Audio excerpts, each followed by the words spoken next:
Hi, my name's Shawn Shaler. That guy over there spinning in circles is seasick. No, not seasick, just regular sick. Motion sick?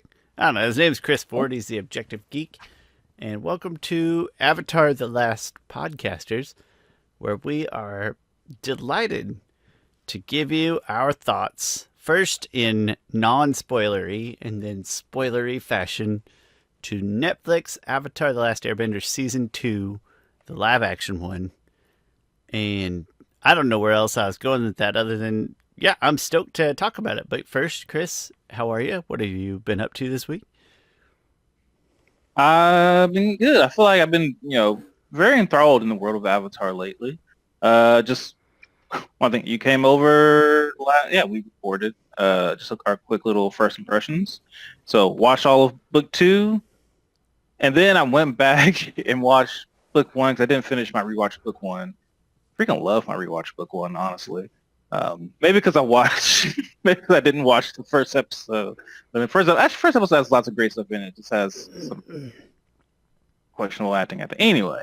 Sure, Nonetheless, fair enough. then I rewatched book two. So I've watched book two twice now since then. I've been trying to tie up or finally finish this issue to our fan fiction kitsune that I've kind of had writer's block for a while now. We're just like, I don't know, I just finally got back into it and finally like found an essence of a story that made me connect with the story. Or at least made it interesting on this one issue. Then I've been playing around with a little bit of AI, which I should, but I'm not using AI in the thing. I was just curious, like, oh, what if I made a homage Batman cover, but of Kitsune? I'm going to do it myself. I want to see what AI would do, how it would look. And anyway, and then I've been hoping to play the new game, but I'm waiting to buy it on physical media. That's important. I don't know when it comes It's a out bit of a physical. sore On spot Amazon, right now, Chris. on Amazon, the fighting game apparently doesn't come out till October on the physical part. So that would be annoying if I gotta wait till October. Jeez, they're making us wait till October for lots of stuff. Or maybe they're not. I don't know. Not poor PlayStation. They deserve it. Everybody giving PlayStation a horrible time, and they deserve it. But then Xbox does this thing where they're like, we're going to introduce this initiative where you put your disc in and we retrieve this unique ID to play your game, and then you don't need the disc to play the game anymore, which, Chris, is their less direct way of saying we're also done with physical games. They just didn't say it, but it's that, Yeah, but like, that's what I it assume is. though I assume you can, sell that again and still have the life cycle beyond that, and you actually, It well, is if it's a unique ID that is tied to your disc, I would say it is unlikely that two people could use it at the same time. So yeah, theoretically, you could sell it, but the resale market will be challenging uh in that case. It'll be true. difficult. But and more importantly though, like what I guess what I'm getting at is it's still Xbox saying kind of the same thing, which is that in the very near future, we are also done with physical. They just didn't say it, and I feel like everybody's kind of letting them off the hook just because PlayStation at least had the guts to just be like, nope, we're done. And It's like Nintendo had because one we're foot in the grave because for like a month now, or a couple months now, because we'll probably bring up community at some point, and eventually we will probably in a couple weeks, maybe a few weeks, several. Once we get through a couple episodes here, we'll get Probably to our bring up community community episode. as if But there's it's like not that an same community. inevitability. I forget what the Civic group was accused of, but it's like the dean was like, "All right, step forward, whoever did this," and they all look at each other, and then like Jeff and Britta pretend to step forward, and then they step back. That's kind of like Xbox being like, "Oh, Hmm? glad you went ahead and stepped forward, PlayStation." And Nintendo the same thing too, right? Nintendo just doing Nintendo things, and they're both like, "Look at us, we're Chris, it's the montage episode, which, first of all, the compiled together speech at the end of the montage episode is beautiful in an artistic way, not a useful way. It's beautiful. And second, it's the episode where they point out like Abed saw Jeff and Britta like putting their clothes on after sex, and they convinced him that a leprechaun came. Blah blah blah.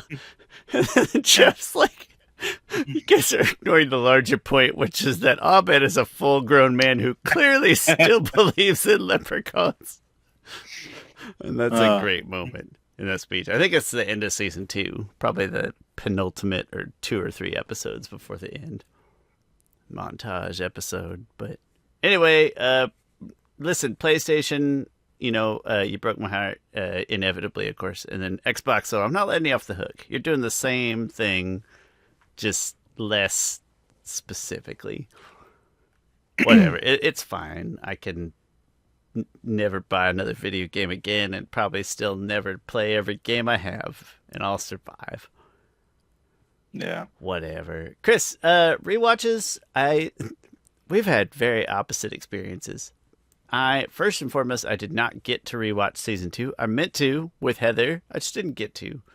However, my rewatch of season 1, less enamored. Not extensively less enamored, but unfortunately I think it's because of my opinions on the second season that's kind of dragging. Like I need some time. Let's put it that way. I need to step away and like a deep breath and then come back to it. But anyway, I'm glad your rewatch of season 1 went well. That's very refreshing to hear. That's good. This stood the test of time. It did. Do you want to jump in? Do you want to start talking season 2? Yeah, let's spoiler free first.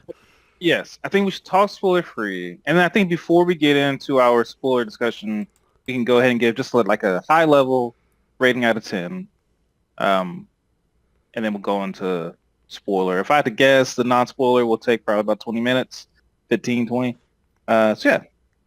So for me, it's interesting. Book 2, I tried to think, Book 2 puzzled me for a while because I think so many things improved from season 1. I think the acting improved. Like, across the board, I think everyone did better. And part of that is just that they're more mature. And they're just probably just better actors. You just get better in the craft that you keep acting in. So I think that got better. I think the bending got better. I think the action looks great. Like, I love the bending, love the sound design, love how unique it is across different vendors, things like that. I think this show is quality. Like, anytime I see someone complaining about, like, there are some complaints about the show that I think are ludicrous and unserious, and the internet just likes the internet because that's the internet, and people like to feel good about themselves, and feel good about yourselves. You got to put other things down that you can never dream about doing yourself. That sounded harsh. But it's accurate, right? If your goal on the internet is to say things and have them heard, those things have to be sometimes insane. Yeah. I do. The things I love about this season is I think it's a good to great adaptation.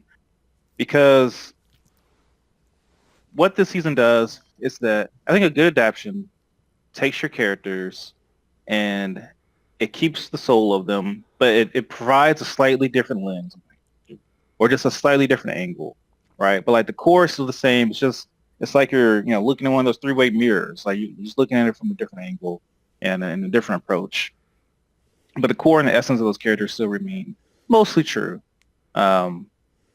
And I think you really get to explore some different things, like especially with like Zuko and Iroh, a little bit with Toph and Katara.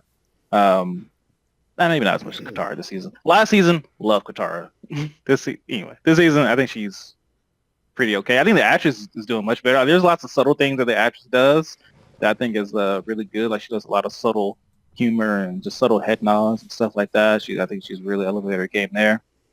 But overall, high level, before I hand it off to you, I think this season is good. Like, I think objectively it's good. Subjectively, I love watching it. That doesn't kind of affect doesn't quite affect the actual rating of it. But like I said, so many things improved about the season. But I was still puzzled though. The thing that puzzled me was just like, but why doesn't the season feel as good if so many things improve that I think improved? And I think I figured it out, but we'll get in a little more into it. But we'll get even more into it in the non-spoiler part. But just overall, the season I think was good. Could have been better a lot of ways. Lots of different new stuff I liked. Some stuff I was like, eh. But overall, I think it's a good to great adaptation. I think, Chris, I think this is a mediocre. I think this is a mediocre season. I think this is mediocre adaptation work. I think that they had the opportunity for it to be very good, and as you have mentioned, there's a lot of things I like. The acting is better. The scenery, the things like that we get to see is at least on par. It's attractive. The action might be a hair better. There's some awkward bits, but it might be a hair better, at least on par.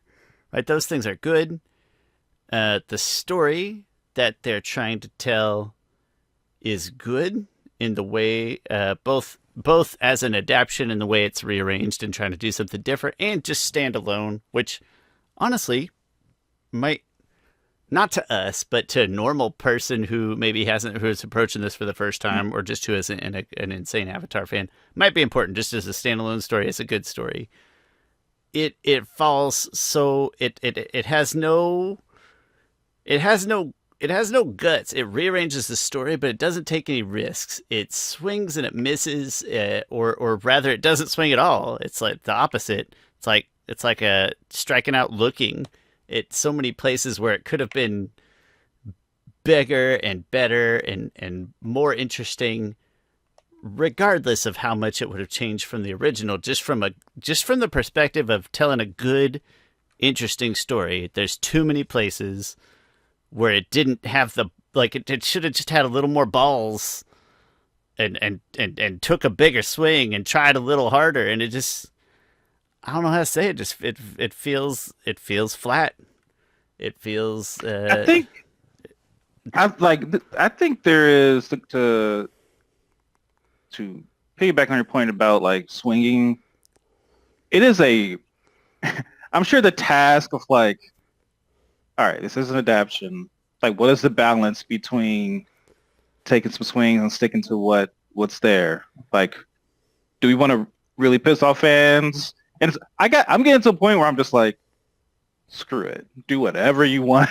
I don't, screw it. Yeah, I don't care about the other fans too. That's important. I don't care about other fans. I want to see a good story on TV, and I think that you and I are going to do a good job of appreciating a good story, regardless of the respect or disrespect to the original. Right?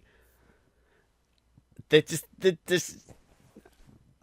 just too many places where it just left me wanting something bigger or better or more. And it's like it was right there for the taking, and so didn't. Interesting you say that about bigger part, because I was trying to think. I'm like, nothing. Like season 1 ended with the siege on the north, and it was Aang and the Avatar State and the ocean spirit. Great finale, Chris. Great finale. Yeah, huge fan. So I was trying to figure out like, okay, well they did, like the stuff they did was pretty much close to the show, right? The stuff they chose to do, like the Crossroads of Destiny. But I was trying to think to myself, why did the original book 2 jumped in quality compared to book 1, the original, and things felt bigger. Why did things feel bigger in the original of book 2? And I think what it comes down to is possibly they don't have the budget to do like the big stuff. Come it's on, like, get out of here. It's Netflix. No, but oh no, well, I think in order to do season 2 very properly, you would have had to split it up.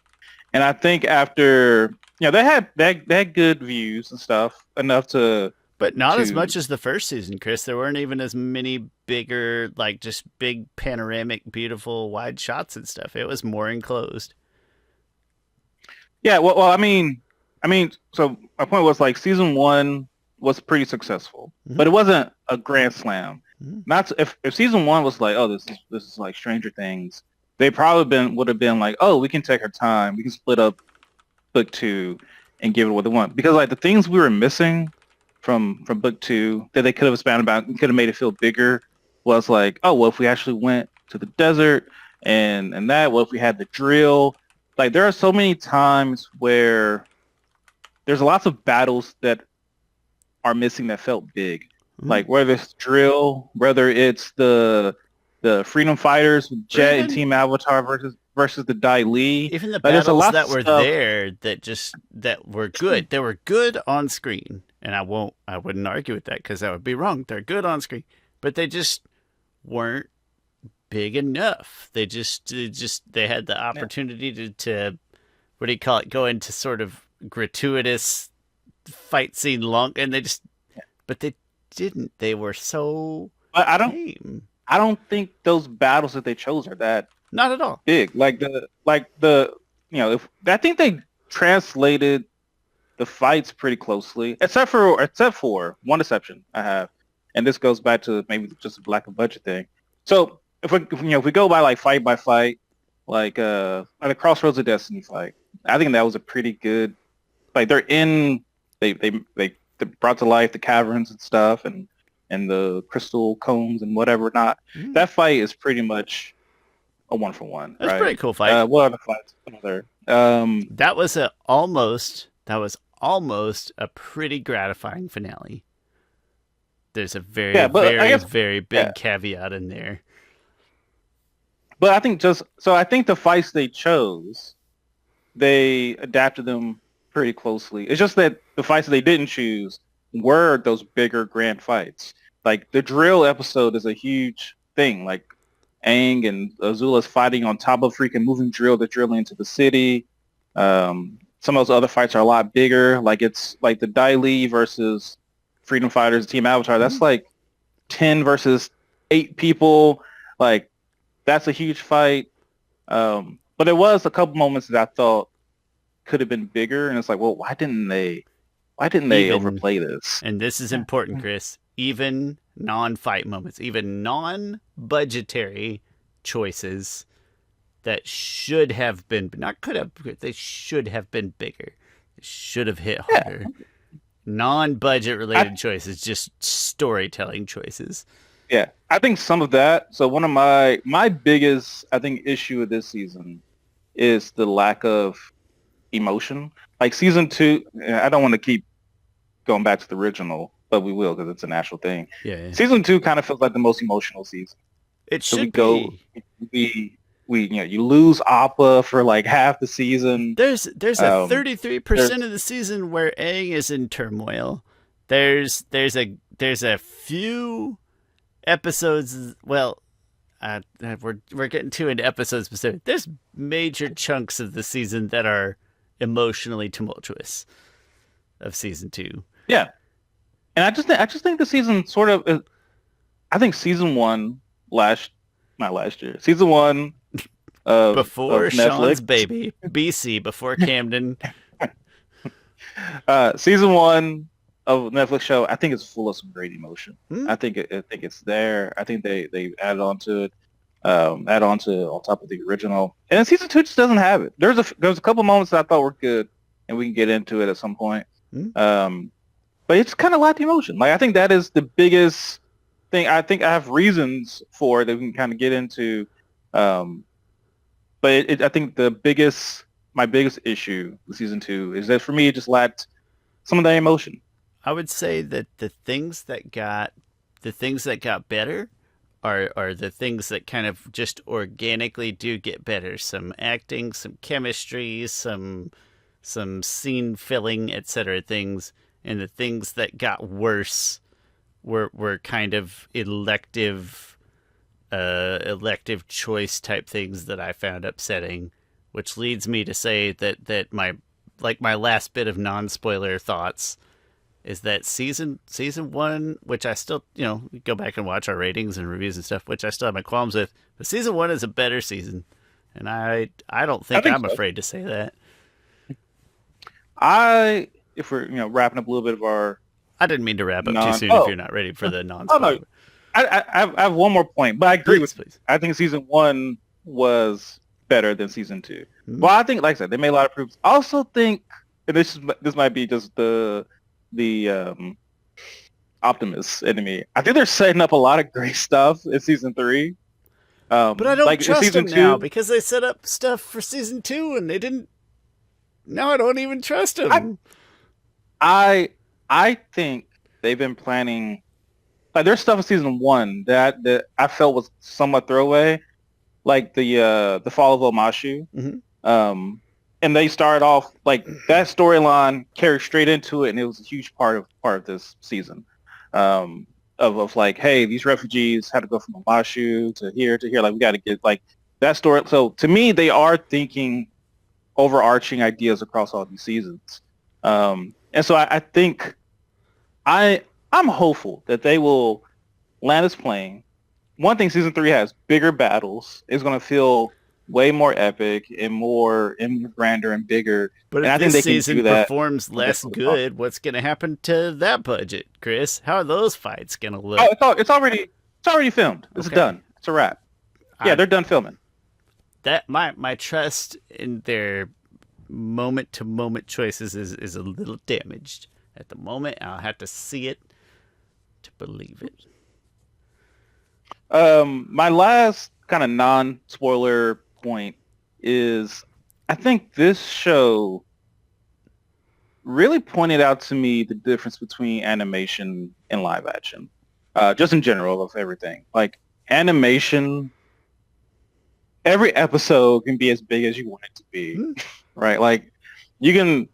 I'm sure it calls and is harder to do certain action scenes, but relatively, sure. It's like, but relatively, you can do whatever you want in each episode, which is why you can have, a drill episode, why you can have a 909 battle. Why the damn library can take place in a different...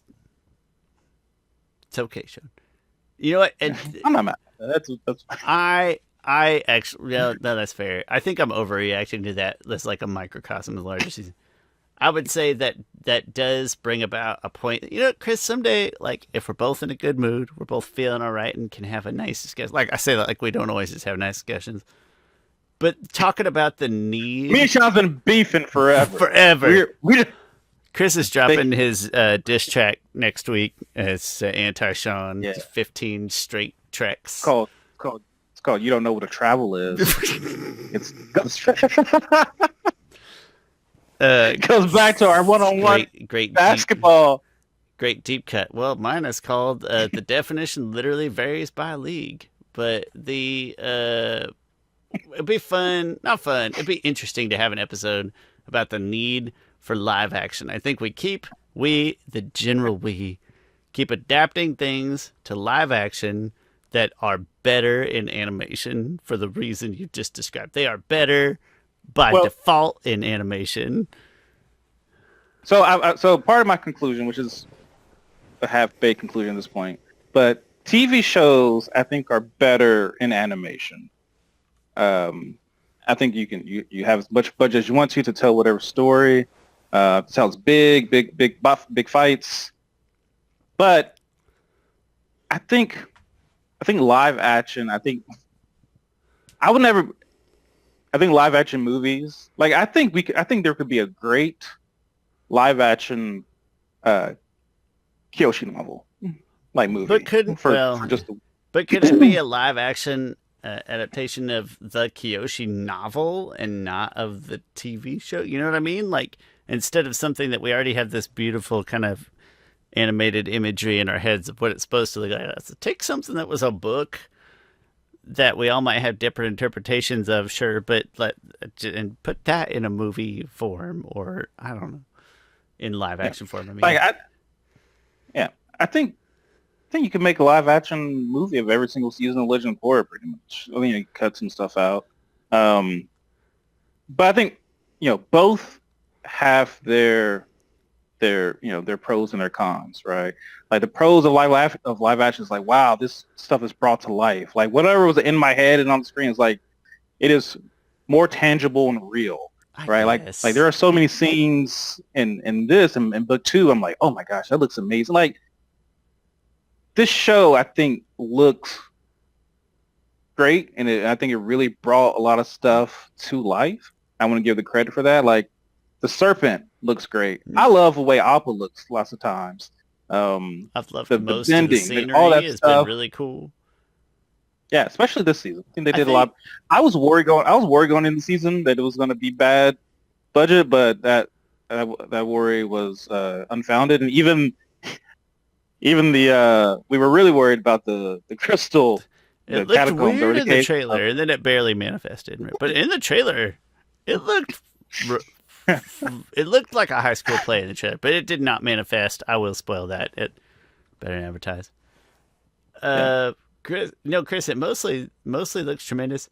I still, and we've talked about it before, but it doesn't lessen the issue. Like we can address it, but the issue still exists. Like waterbending and airbending just don't look as good. Earthbending and firebending do look good. I just making airbending and waterbending come to life is harder. Ice looks good. I think certain things. I was like, I when Katara, like first episode, she does that thing and she shoots it. Like that looks great. The ice looks way better than just the water.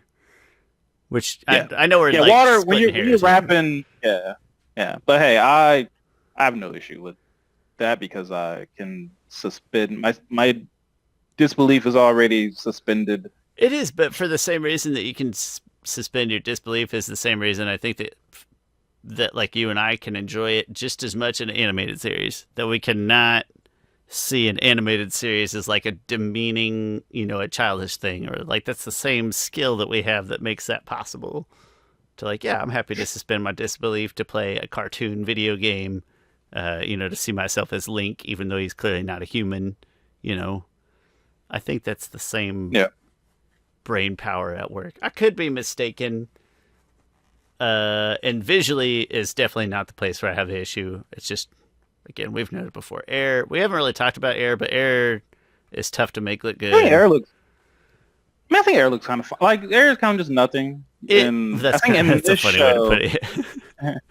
Air is just kind of it's like Aang swings and you see you see things move, but you don't see air. And so I think they do fine. I think they do good with air. Water's so it's. Yep, and water's always hard. I thought the earthbending looked good, right? Even when the back and forth has some jank to it, which we'll get to. Even when the back and forth does have some jank or some like weird timing, like they're waiting on each other type of timing to it, the earthbending itself, the martial artistry and the actual earth looks really good. So again, those technical parts looking good. Other parts maybe. I have a tough nitpick, which is just because it wasn't done how it is in the show. Well, side note, anytime I hear criticism of this show, and it's in the net, if they'd be like, because I'm very open to hearing criticism, but anytime I hear like, here's a criticism, and then the next thing is some to the effect of this wasn't in the show, I'm like, I don't. Get out of here. That's shoot, get out of here. Like, there's been so much dumb criticism of the show that it almost drowns out valid criticism, which just makes everyone, I think it makes Avatar fans in general look kind of silly. Because there's valid criticism, and it makes you less willing to like wade through criticisms or hear it, because you get tired of it. Of like, nope, that's dumb. You're hateful just for being hateful. Yeah. When somewhere underneath there is like, I'd like to think there's some actual construction from quality watchers. Yeah. That's a high horse thing for me to say, but I do believe it. I won't get off this high horse. I'm gonna stay right up here. But all right. Anything else non-spoilery? Nope. At this point, and I can't go by the number on the screen because I'll have to trim it. But I will put the chapter. Is that what you call them in YouTube? The chapter. I'll put the chapter in the description for right now when we're gonna start spoiling stuff episode by episode. Now. Oh yeah, we are going episode by episode. Well, I gotta be honest. Some of them are gonna run together so bad. I forgot to mention, and I kind of wanted to say during the non, but it doesn't matter really. Episode titles suck. No, Chris, that's the spoiler half. That's fine. Episode. That's what happened. Somewhere Safe. Chris and I thought that was a location. Do you understand this? We thought it was like at the bottom of an action movie where it's Somewhere Safe, 12:05 p.m. Central Time or whatever. That's how stupid and bland these episode titles. That is a spoiler. That's fine. Stupid and bland these episode titles are. In our defense, season 1, they didn't do that. That's not how they handled the title cards. They did not. Season 1. This is way worse. If your first one is Somewhere Safe, I'm thinking, oh, they just don't want to tell us where they're at for some reason. But they want to tell us though that they are somewhere safe. Don't worry about them.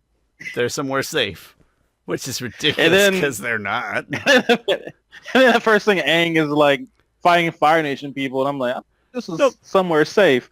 So not only are the titles themselves just the literal words, like somebody trying really hard to be artistic and just failing miserably, like they're trying to fit in. But second, like Somewhere Safe doesn't make sense in that episode outside of like just the literal transport of refugees, like the attempt to get refugees. But even that is, I don't want to say it's like a small part of the episode, but the refugees themselves don't play a ton of role in the episode. It's not even an accurate description of the majority of the episode. Yeah, so then you go Somewhere Safe, a fight once begun. That's a vague, dumb title. What does once begun mean? Every fight begins one time. Yeah. Cities, Walls, and Secrets? Great. But also I feel biased because that's just the episode that's just the name of an episode from the original. That one does not Still, count. It's a great, but it's a good title. City of Walls. Yeah, Like that's a good title that somebody else came up with. The water falls, the stones emerge. What is that? That's dumb. It's garbage. That's what it is. Okay, 10,000 things I like. Things. Yeah. I'm fine with 10,000 things. Wait, that's not the original title? Is it from the original? No, it's not. No, that episode was just called The Spirit Library. Okay, nope. This is cool. I like 10,000 things. I get it. Right away I get it. I think I like the Parable of the Two Dragons. Okay. No, of the other ones that we have said, I can get on board with this one. It's not something vague. And then you have something broken. That's right? dumb. That's kind of... What even is broken, Chris? There's lots of things in there that broke. What are they? This is... I know I said... I somewhat being a hypocrite.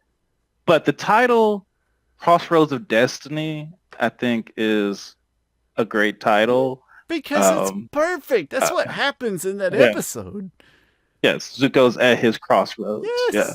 Well, I mean, theoretically, so is Aang. Like, that title works in so many different angles. Something broken. That's stupid. Okay, but okay, I forget what we... episode titles aren't a big deal. That's a qualm, not a nitpick. I think it's slightly higher than... Yeah. Maybe it's slightly higher than nitpick. Whatever is the one above nitpick, it's that one. It's more impactful than nitpick, but not crazy so. But that being said, Chris, let's talk some positives. Let's jump into episode 1, which has tons of positives. Yeah, I think a great start to the season. Like, I was like, oh wow, they're starting the season great. The fight scene's great. I feel like they're really getting to the refugees stuff. Yeah, I think they started off great. That if I say great more, the conflict between Iroh and Zuko coming right out of the gate is engaging. Oh, that was right away. Yeah, and it's different too. That was different. We're getting this Zuko that you and I were worried was going to be not worried. That's too, but we were thinking might be too good too soon. Nope, comes out and has a clash. Like, okay, tumultuous, good. That's what we need right now. Yeah, and they did a good job of just like putting us in time of Zuko being like, we're farming yams. When we started, we were farming this and farming that and that, and now we're back to yams. Like that was to me was some great writing. One thing it just shows it's a great way of showing time in a great way of showing a duration of time without pigeonholing you to an exact time, but also being like this cycle, like they feel lost, like because they're just back where they've gone. They're going in circles right now. Both of these characters. Also, that Zuko doesn't understand seasonal labor. That's funny to me. It's never been a merch planner in a fashion industry. That's for sure. Yes, I think season 1 started off great. I mean, episode 1 started off great, and one thing, they started off with the original intro, just to engage fans a little more. One thing that did bother me, and eventually we'll get to like things will change. We'll do an episode on maybe that. But why is Aang so mad at the beginning of this episode? I did not understand, and I thought that was not great writing on why he was so mad. Yeah, I don't. No good reason. I got nothing. But then he was kind of like fine, or back to being kind of normal. But it was just a weird. Was it like because of the Boomy flashback? Like we saw the Boomy in the flashback form, or was that not a flashback? Now I'm getting confused. I should have rewatched this. No, he was when they were. No, you're fine. When they were running from when they were having the refugees walk on the Serpent's Pass. Maybe he is mad because Boomy said no. That's the only thing I can think of that is not a but stretch. Like he's like, everybody, come on, and I'm like, geez, like these people are tired. They are mountain climbing on a serpent on probably got about 3 feet of clearance. Yeah. For the record, like that it was big mountain, an actual mountain pass, and not just some flat pelt. Like no earthbender bothered to be like, let's go clear this out. No, I do like that it's like a difficult terrain. That was a minor detail, but that I really appreciated. Visually, too, looked great. Yeah. Real quick, I really like Azula's actress this season. I think she also changed her voice to sound more like Grey Delisle, and I know just the little nerdy brain in my head was like that. But she has this line where, like, you know, the Fire Lord gave her mission to this other guy, and she's like, well, Father, what do you want me to do? You just gave my mission to this guy, and I can't conquer Amashu twice. Like, she just doesn't. I think she's really great this season. I did not notice like a voice change in particular, but I'm happy to say that I thought she did great as well. Yeah. Some other people noticed it that I saw as well. And yeah, then we get a lot of the refugees. Oh, we get more Psy, which it's funny. This refugee group, it's like, let's grab some noticeable people, which I'm fine with. That's not. You think like, there'd be more refugees? That's all I'm gonna say. You think there'd be more? I mean, we had probably about a group of 20, but like, of this 20, we've met 5 of them. Yeah. They did introduce a new lady. She comes up later. I don't know why I keep forgetting his name. The secret tunnel guy. He's Chang. there, and Chong. Is it? What? It's Chong. Chong. Yeah, because it's not Chong. It's not Cheech. It's not so Cheech. It's got to be Chong. Yeah. Who I just the other day learned for the first time were the original singers of the song Basketball Jones from Space Jam. That's a fun fact I did not know. Anyway, unrelated. I know, weird, right? Why they were those guys. Anyway. Basketball We'll Jones. get more Danny Pudi. And I'm good with that. We also get I think we get I think Sokka is better this season.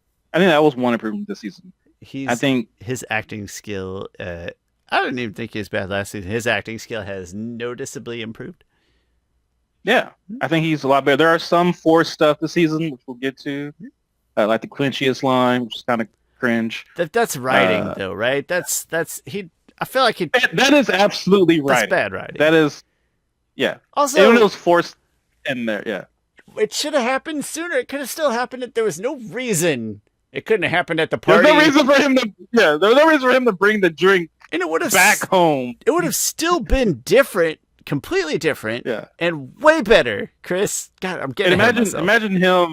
Imagine him like getting drunk at a royal palace party. And then ideating with this stranger, Chris, that would have been amazing.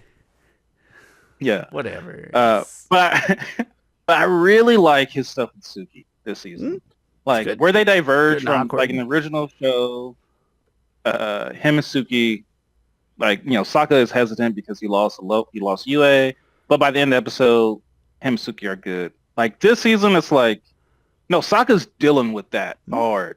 But he's like, I am not good. I'm not in a good place. And that is something you can do in a live action show that you can't necessarily do in an animated show that it's tailored towards, not tailored, but it's directed at all audiences. But we also, one of the very few qualms I would ever have with the original show, and it kind of sounds like, no, you get to see Sokka develop a relationship instead of just like, nope, instant click. It's like, no, you actually get to see it work through some kinks and stuff. And that's great. Yeah. That's great. Yeah. Also, I love Suki. So, Suki's great. We've proven with science that she's great. Then across the Serpent's Pass. And if I'm going too fast, no. If anything, we got a lot of we're already 42 minutes in. If anything, we're good. Holy crap! Yeah. Okay. I'll be more. I'll go faster. Serpent. They fight the serpent. Serpent looks great. Iroh and Zuko's moment is it's not perfect, but I appreciate that they introduced that tumult. Also, that's important to me. That's a good positive takeaway. Yeah. I love that fight with the serpent. I think they improved it from the original. Like Katara, like you get to see like what she's about. Like she blocks a freaking thing from the serpent and stuff, and that was great. We didn't know it was steam for a while, so that'd be like that's barely a nitpick, but like we didn't know it was steam. We're just like, why they got those burns on their arm?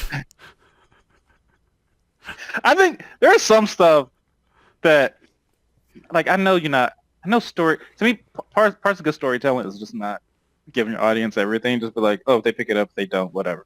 But there is some stuff that we just didn't pick up. We'll get to the next episode. I'm gonna call it a nitpick as a silly thing that we noticed. So, Chris, episode 1, promising, exciting, different, actiony. It started off.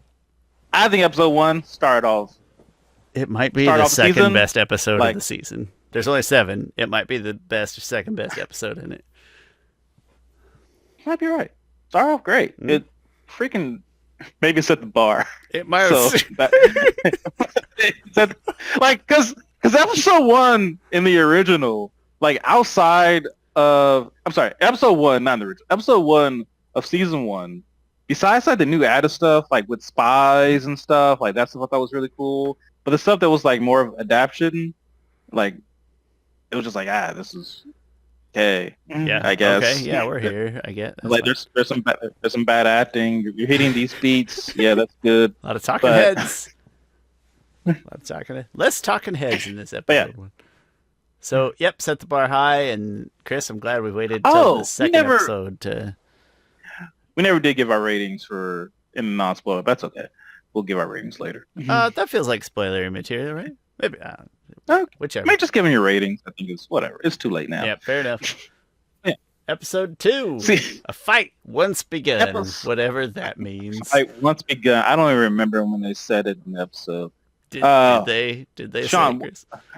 I don't know. One of the biggest controversies I think that fans have with this, parts of this, maybe one of the biggest ones, is Zuko and the pregnant lady. And lots of people hate it because they're like, Zuko didn't steal from pregnant lady in the original, and maybe some people have. Okay, whatever, yeah. Right. Less superficial qualms with it. But I thought that was great. Not great in the sense of like it reestablishes Zuko as a character who is not fully formed and is doing really questionable things.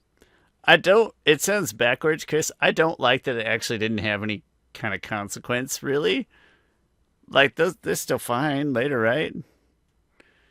Yeah. Well, no, I do. If they showed, if they showed like, if they showed, holy crap, Okay, that would be no, freaking but dark. okay, Oh my no, no, god. no. But let's talk about it this way, Chris. They have a moment again. Here's maybe the first time where there was no swing, and they're like could have been. They bring it up later when the girlfriend, whatever her name is, I forget. She's not his girlfriend. Brings up, yeah, oh, they went out on the llama horse, the ostrich llama. What the hell is it called? So upset. I'm so upset I can't articulate my points. But even then, he just has like the slightest little reaction to it. No big reaction to his crime from this new friend that he's made, and he's living under a roof eating her food or whatever. Just like he notices, she says, and that's it. There's no emotional. Man. It should have been emotional for him and us. He should have had turmoil. We should have had turmoil, and we didn't, even though she brought it up. Speaking of, this episode starts Zuko alone, so he steals from a pregnant lady, and then he meets, I forgot his name, doesn't matter. Can't remember. The little boy. And all this stuff is good. I also like that Zuko, like, knows even Earth Kingdom, like, Earth Kingdom, like, army standards and stuff. It's funny because it goes back to season 1. Zuko's, like, prepping his uniform and stuff, and Iroh's like, oh, well, that's wrong. And Zuko's like, oh, okay, let me fix that. Like, he just kind of goes to, like, this sense of, like, Zuko being either really all about form and standards and stuff like that. I like the setup, but I don't like that there's no. Again, those are whether or not they're actually in the armed forces, whether or not they are, whatever they call their militia, they were still just thugs, and I wanted more out of that. It's like everybody just kind of got off the hook at the end. I wanted to fight right there. I wanted to fight. Those guys were just thugs, because they stole the gear, because they quote unquote earned it or not. Those are thugs.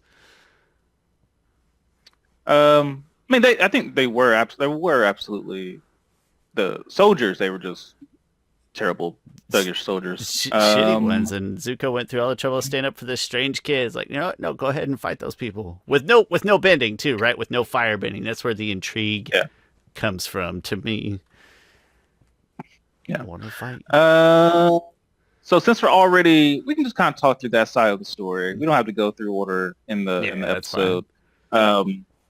But the setup, I think this is one of the greatest changes that this season has made. And with between Zuko and I can't remember her name, and I wish I did, because I agree with where you're going. I wish I knew her name.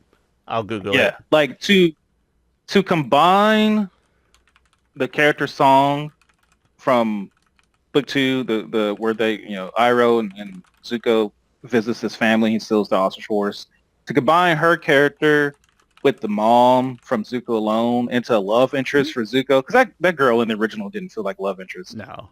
She just felt like a girl that was Zuko met. I think it was genius. We get to watch Zuko, I think, develop a relationship, an actual human relationship with not just a peasant, but an Earth Nation peasant, and you're living in her house. And I think that's a beautiful juxtaposition for Zuko to face. I think that's great. A great setup, at least. Yeah. And that actress is great. I hate part of fandom that I hate.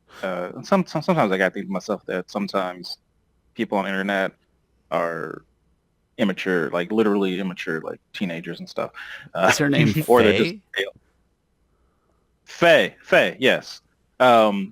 I thought this while I was watching. Of like, oh, she would have made a great Mai.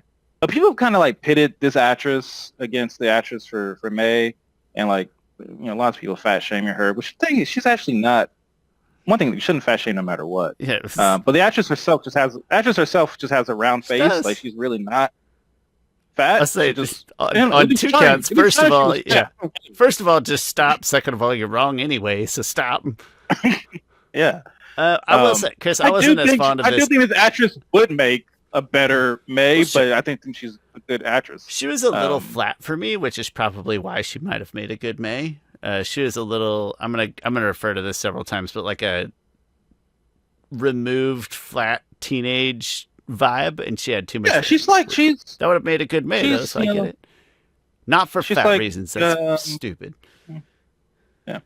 But the actress here for Faye, I watched her in one of my most recent new shows I love, Rooster, on HBO Max. She plays a student, and she's great in that. She has a kind of a small role, but similar. She's great in that. Anyway, her and Dallas Liu, the actor for Zuko, great chemistry. Like they felt like like they need to. He needs to come back here after the season is over. He needs to come back here. So he can have one rock weekly thrown in his general direction. Yeah. So they did a great job setting it up, and then, we mentioned before and you alluded to earlier, after the execution towards the end, I don't think negates the great build up and the great building that up and their character dynamic, but it was disappointing that it didn't hit really, really hard. It does not. On second watch, it does not negate the story. The story beats that they told were good beats. A good story. It just I don't want to undersell how big of an opportunity it missed to make us feel really strong feelings during Zuko's season-long metamorphosis. It missed a huge opportunity that very literally amounts to one rock getting thrown. Well, no, I don't think she threw. Oh, yeah, just the kid. See, you didn't even remember. That's how weak shit that ending was. I think, man, the thing is, on second watch, it's not as bad. But man, if the line was like, she got all up in his face or something, like, how could you push him or something like? Tears, we trust you, we let you, feelings, let you into our house, and into our family. He lived with them, Chris. He was, and then you just get a flat reaction from everybody in a rock. That's all you get, and we could have felt that scene alone should have made you wonder if Zuko shouldn't just be the bad guy. That scene should have left you wondering that out loud, and not even close. It didn't affect Zuko. It barely affected the people in the scene. Chris, that's my second most disappointing thing of this entire season.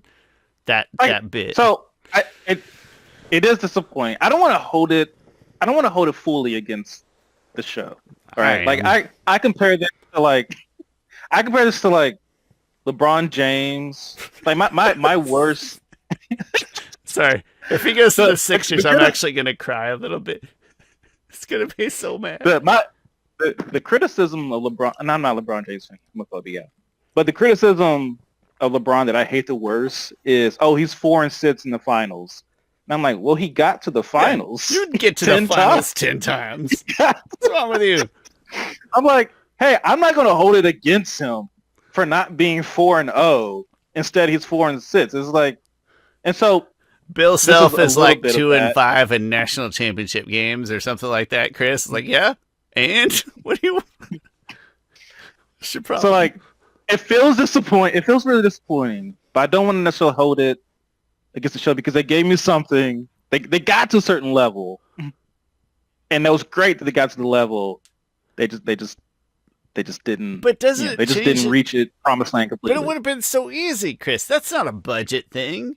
That's a writing and it's missing a layup. Yeah, that's not losing in a 7-game series in the final, Chris. That's missing a dunk. There's a dunk. It is right there, and you realized you were 5'10" and white and can't jump that high, and that's what happened. I'm saying would it have hurt more or would it have hurt less if the setup was pretty close to the previous show? And so it probably would have hurt a little bit less. Yeah, because we wouldn't have had such a good relationship to start with, which we do care about. Yeah. No, your point's still really hurts. valid. Still hurts. It really hurts. It's just man, what? You guys could have knocked that. How could not one person watch this, Chris? If you're in that room with those people and you're watching this, and everybody's just that's great, and just not one person be like, I got a question. I have a suggestion, perhaps. What if we expand on this And then What if you I'm feel saying, like, man, feelings while you're when we were watching it, made me think what? of Abed Maybe, directing the characters playing Troy and Abed. They're recording him doing the rap. It just made me think of Abed asking like, "Do you hate doing this? Do you hate this?" maybe they're like, listen, Iroh just got shot. We don't want to put too much on. No, Because get over it. It Chris, go. You know make, what? make make it away. Make it away. I would never say this in very often, so write it down. Go ahead and go a little more HBO with this one, Chris. Go ahead and take it a little farther in the HBO direction of TV shows. But, Anyway, that was season it was 2, a great setup. or Great setup. episode 2. Be prepared to be emotionally connected, and then a little letdown. That's all I'll say. But that's just the A plot Man, of season or of episode 2. I mean, that's just the A plot. Yeah. Funny enough, the B Yeah, plot, lots of other stuff happened. The main the B the plot, main thing that happened. it's called Tafa B plot. Oh gosh, but no, I mean she is the B plot. Which okay, so the main the main thing is we introduce Toph. Mhm. And I will say this is one of those areas where I'm like, oh, they have a budget because the ring in the original feels big, feels like they're in an arena.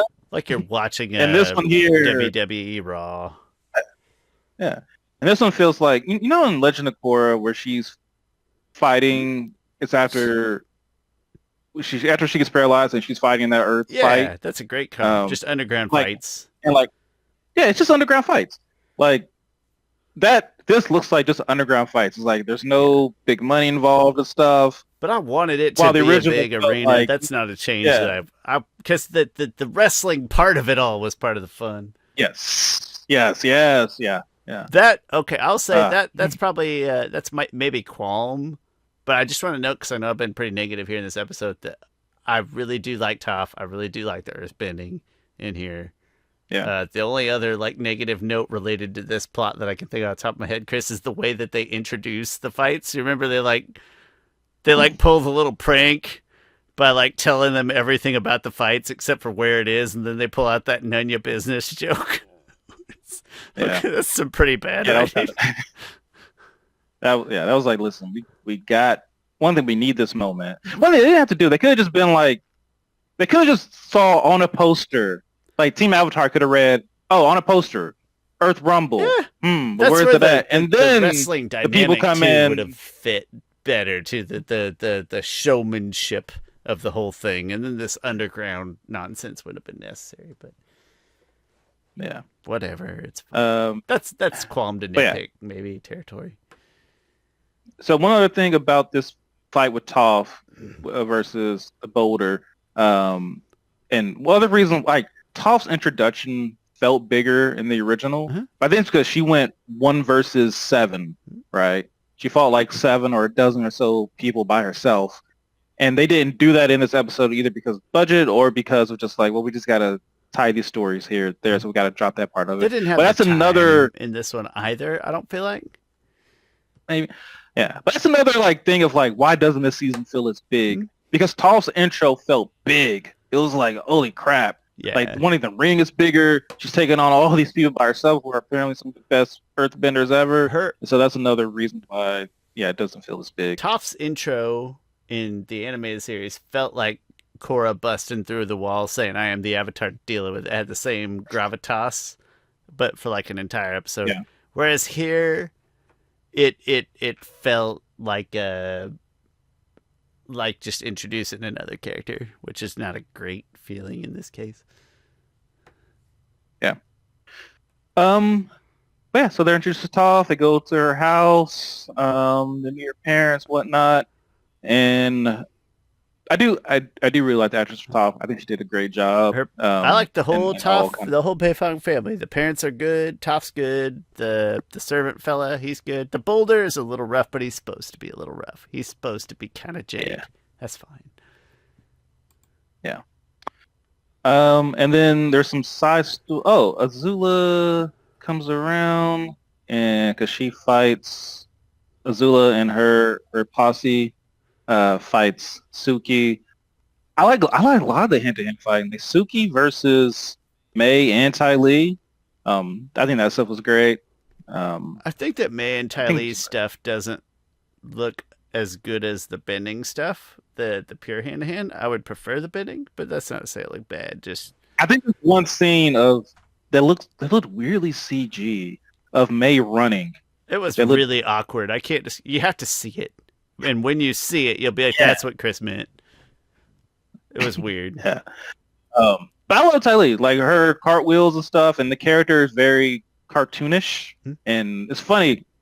It's interesting because I kind of had this observation of like, why does Suki connect with me so much? One thing, I think the outfit looks great and makeup looks great, but like she is probably the most expressive one, and like which probably feels a little bit more cartoonish. Yeah. And then Tylee's great, also I think. Yeah. So they fight. Oh, sorry. Nope. I agree. Like them both. And then they have their little Mexican standoff, and and that fighting's pretty good, pretty decent. Got no qualms there. Oh, one of my I think not issues, just maybe differences between this and it being adaptation is that like, and maybe stuff why it doesn't feel bigger, because in the original, like Azula feels like a constant threat, like from Omashu to them being on the mongoose things to her being on the drill to her being like invading Ba Sing Se. Like she felt like, when are we going to finally beat her? Because she is a threat. And so they only really get like a couple different confrontations with Azula, and so it in this one, and so I think it kind of lessens some of that. Finally, we might defeat Azula type of deal. We use the saying like clear and present danger, and it maybe doesn't have the same clear presence every episode. Yeah. All right, but yeah, Toph joins Team Avatar, and that's kind of the episode there. Episode 3, the one with the good title. Episode. Well, there I'm looking at my TV. Dang it! Went to freaking that season. Oh, Sea Walls and Secrets. It's interesting. I don't even have to really look at go through the scenes in here, because it's kind of just like, hey, they're in Ba Sing Se, and there's a party. They did have to like split up for a minute, and the scene I like is Aang's earthbending. I also love how Aang's earthbending training, how Toph is trying to train him, but then Boulder comes and the Boulder lends his advice, and the other guy like, for some reason that really worked for me for Aang's earthbending training. I'm gonna go ahead and rip a Band-Aid off with this one. Good, Chris. Rip it off. Is that this is the last season 3, or like episode 3, or even kind of episode 2. Sort of the last time you care about the other refugees at all. They are no longer important in this story, other than Sai and Sai's girlfriend. Other than that, they exist. But so, and I wouldn't say that's hugely upsetting, but the trailer certainly built up maybe that kind of that, like, there again, it's an opportunity for a really emotional story path that the trailer kind of built up, and it just doesn't. The refugees, they're kind of done. We don't care about them anymore, and that's weird to me, or at least a miss. So that was a big Band-Aid. Well, I mean, they got into the city and stuff, so that was the city where no war exists. I guess, like, all right, there we go. It's like again, maybe just trailer build up causing some of that feeling there, but anyway. We do get some Zuko Jet stuff, which is fine, whatever. Jet's a huge a-hole in this season. He's very much that. Jet might be the most different, and I do think the inverse Haru. Chris, Haru got way cooler, and Jet got way dumber. He's this flip-flop. I do think, just talk about Jet real quick, and we can sum up thoughts on Jet. He has a decent arc here where he loses himself and he ends up sacrificing himself in the end because he finally feels like, hey, like, we have a way at winning. now, and so he feels like he can give his life for that. Represents a But spark of Jet, hope. and one thing, you don't even like Jet in the original. Nope. I like so him maybe you better don't care. now in the original than I did. But Jet in the original, like, he is a tragic character. Like, and it's poetic justice with Jet in the original, right? Like, he starts off as a freedom fighter who's like, I'm going to kill the Fire Nation no matter what. And he ends up, like, fighting the Earth Kingdom, and he dies at the Earth Kingdom hands. Like, that is some poetic justice type of deal. So he ends up being a very tragic character, I think, in the original. And here, not as much. And that's as much as I need to really talk about. That's fair. Jet. I like Jet in this. I like that. I think he does a good job. Yeah. It's just I'm generally fine with the role that the character plays. I would say there feels like there's a missing bump between Jet season 1 and Jet season 2 of that turn. There's like a missing crux or climax of his complete turn to disregard his friends and stuff that we don't really feel. Yeah. You kind of assume. I can live with that. I agree. He's an a-hole. He's supposed to be an a-hole. I'm okay with that. That's fine. Yeah. We get introduced to Long Fang, which is this is a big difference, I think, on the show with him getting a relationship, kind of a mentorship with Aang, or maybe even slightly a father figureship. That's fair. At very least, like a guardian, like my house, my rules, kind of guardian, but guardianship for sure. Yeah. Yeah, a couple different teams. Oh, I actually really like the dinner party. Like, there was lots of great little throughout the season, especially this episode. They did a good job of incorporating Tales of Bossing Say in here, which I didn't think. I commend them for doing that in a pretty natural way. That was like, oh, they're doing this. Okay. We pointed out some places where it's like, oh, there's that bit, and oh, there's this bit, and I think it's nice that they accounted for any of the bits in there. It was good. Yeah, so they eating and learns how to earthbend a little bit. Saga has a breakdown, which again, I think the actor does a great job in lots of these kind of more emotional moments, the actor for Saga. And I feel like I've skipped over a couple different things, but the dinner party, I don't have too much of a qualm with the episode. I would say you're kind of getting introduced to Toph, and you're getting the Toph that hates high society but knows about it. And they're trying to get the cruxes that they're trying to get to the Earth King. They're trying to get in front of the Earth King's face, and they're pretending to be high society to do it. And Chris, I gotta be honest, it's not this bad episode, but there's not a whole lot else that happens in this episode. I agree with that. I like the episode. There's nothing wrong with the episode at all. But like you're saying, it's kind of one of those in between episodes. Yeah, that's fair. Not a filler. It is not a filler. It's very integral. Yeah. So, but and this, I'm trying not to look too negatively on this episode, but somewhere in here, or maybe episode 4, which we'll segue into now, you start to like wonder, like, are we just embossing Say the whole time? Like, I know this episode, said out loud, I was like, I know this season's only 7 episodes long. We're going into number 4, and we got a lot of things to achieve. It's funny that was jarring. Of like, oh, we're just gonna be embossing Say this whole time. Which I went back and I looked at the episodes of like, all right, what Bossing Say is the central crux of season 2, Sure. And there were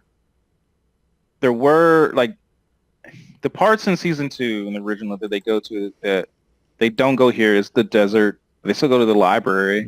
Mm-hmm. They go to Toph's place, but they still do that earlier in this season anyway, in episode 2. Even Toph's thing feels much closer to Bossing Say.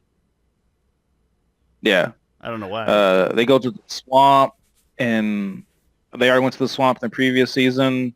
And so it's not that they didn't have to go anywhere else. I think they were fine confining it to Bossing say, it does take a little bit of motion away from the story, which makes it feel a little more stagnant, and that does affect your viewing and To your everything. previous comment, it reduces how maybe big it feels. If that's a common theme here, why does this not feel as big as well? Like here, they're stuck in like a room and a couple different buildings in one city. So yeah, that's gonna reduce the grandeur of it for sure. Yeah. I really like the Aang's earthbending training. I feel like this is like the most training we ever see Aang do with anything in any of any element. Which is good. He needs even of the original. I even kind of sort of like the Toph being told one thing and interpreting it wrong and taking another way, but it felt like a very Toph fashion, and then that's what broke through with Aang. I like that as a fun turn. Yeah. I think she did a great job. The actress, I'm gonna say that again and again. Mm-hmm. But she also did a good job of just she did a good job playing blind, from what I can tell. And the part that I like most is where like Aang, like she wakes him up every single morning, and then like the last time, because you go through the montage, Aang like stops her. She's like, "Are you trying to stop me?" She almost has a smile on her face because that just proves that she's a good teacher. It was a really long montage. It was a long montage. It could have trimmed a little bit further. Montages can only go so long before it's just like we're just showing clips. The point of a montage is to like shrink it up. Yeah, that's the idea. Gonna need a montage. Montage. Yeah. Anyway. We did get the Painted Lady stuff, which is a little bit. Just to clarify, this is mostly episode 4. Like we're kind of scatter shooting here back and forth a little bit, but I think most of the things we're talking about is episode 4 now. Yep. Got Painted Lady stuff, and that's somewhat shoehorned in here, but you know what? I'm fine with it. It probably wouldn't have came up. It would have probably felt like I feel like it would have been hard for them to go out of the way to go to Jangkwai Village in season 3. So I'm fine that they already kind of cut it out. Like she's still helping Fire Nation people. We needed her to have a debatable thing, right? For the fight for the breakup, where she needed a potentially detestable thing that she was doing. And this is how they made that happen, and it was unnecessary. The shoehorn part is good because there was no need to do as the Painted Lady, but I think they later were like, I think later they wrote in like she didn't want to be found out because it would have hurt their mission and stuff like that. It would have drawn more attention to them. Even if that's the case, they should have said that to begin with, because when she first does it, I'm like, you could have just gave that kid medicine. Or it could have just been like anybody in a dark robe, you know what I mean? So, but the actions underneath there, and remembering that she's a kid and she learned about this Painted Lady, she had this inspiration, like, okay, fine. Like I said, she needed to contribute something that could have been perceived as negative by our peers. That's what was important. Yeah. We get a Suki versus the main Ty Lee fight, and then Suki versus Zula, which I think is great. One thing I kind of love leveling up Suki, because for Suki to take out both Mei and Ty Lee, like in the original, I doubt she would be able to do that. More hands-on Suki too, less sort of allusions to things happening. Allusions, not illusions, to things happening, and more like, nope, there it is. It's right on screen. Yeah. And just more kind of Aang and Long Fei getting along. Mm-hmm. One thing I really love about Sokka this season is his relationship and dynamic with other smart people, whether it's with Sai or with Professor Z. Like, he has a place, and like, even though he's not like bragging of like, oh, I'm smart. Like he's even like, I don't know how to do this stuff, but he's still really interested and still learning, and he's still smart with them. A testament to his acting quality is he makes those relationships feel organic, because that guy is a pretty good actor. I think the actor did and he's probably a lot of people's least favorite actor here, but I think he did a really good job this season with his relationships, whether it's with especially with those two, with Katara. Not as much Aang, Aang's I actor don't is think. But definitely he's the not worst bad. actor. I will hear another. He's the most awkward. He is, but he's also the youngest. And Fair, one thing fine. I will also know though is that Aang, and we went over this when we did. For Aang might just be hard to do Sure. because even in the original, we're like, yeah, that's probably the worst. He's still great, but the other voice actors are better. Like when we went and rated the voice actors, maybe just the character of Aang is just it's hard. I don't Could know. be. Yeah, Chris, he's not some Korra. Oh, You can't just pull anybody off the street to do that job. Kidding. Sorry, Janet. Just kidding, yeah. Janet. Just kidding. How dare Janet you? listens. I know Janet's she watching. listens. Yeah. I would love it if Janet So listened, even if she listened quietly. And she's like, I don't tell anyone that listens to podcasts because I want to be I can't uncouth. promote other Avatar podcasts. Uh, So, but one thing that's worth pointing, we complained about the cactus juice joke earlier, which they write it in later, and it's painfully stupid. But what makes that, again, maybe you shouldn't connect the two, but what makes that bad is that they make other allusions to things in the original show way better. So like the pebble, like when Toph hits Sokka in the distance with the pebble, you don't even see it. And to me, that's the booger scene, right? That's the booger. yeah, they almost did it twice. Yeah. Yeah, and so that to me is it was natural, it was funny, it was still like a clear, in the words of Fat Neil, a ghoulish reference to it. No, whereas then like to go from that level of kind of creative thinking to just shoving in this stupid line so Yeah, poorly. it Anyway, was not it good. it was it was a shocking juxtaposition. I think that's across these two episodes. I think I don't Yeah. remember for sure. It is also hard to play drunk. Yeah, it It is. is like it is like I watched the recent Supergirl movie, which is fine. That's the But in it, nicest she thing like I've heard anyone say about that movie so far. But for what it's worth, I value your the opinion more than the other ones I've heard. thing is, I might be biased because it's based off of this comic book, which I think is probably one of the best comic books written in the past 10 years, called Supergirl Woman of Tomorrow. Such a great comic book. But in it, Kara, Supergirl, goes to planets with red suns because she can only get drunk on planets with red suns because it negates her power. And so the actress has to act drunk, and it is hard to act drunk. Yeah. It just is. Yeah. They do it in the community. When did we recently talk about? We talked about We when did. it I was think happening. maybe okay. Okay. Scorsese drank with De Niro, We and need- you're gonna drink with me. However, Abed says, I don't remember. You have to deliver a believable, Believable performance. performance. And then he wakes up and he's literally gonna asleep in the top drawer of the dresser. But notice, Chris, to your point, most of what we see on the screen of them being, they don't have to act drunk, right? They essentially skip over it because it's hard. Yeah, but in the animation, you can have Sokka do a worm and freak out and like see stuff and like you can have his eyes go bold or whatever. Yeah, it's way more to liberating. literally stick the top. And yeah, so that's one of the great things the animation can do. Yeah, just like I said, it's a weird like creative shift from like, oh, look at that, there's a nice nod to that bit, or even again like the Tales of Bossing say to like pick things. I was like, oh yeah, that's the nod to this moment or what have you. To then it's the quenchiest. Like, oh, stop. Yeah, I don't think anyone likes that line. I've seen everyone just be like this line. It's not even a good MTG card, Chris. It's a worthless MTG card. Nobody would play that. Yeah. One that I do want to call out is that, like, I'll call that out later. Never mind. Switching gears here.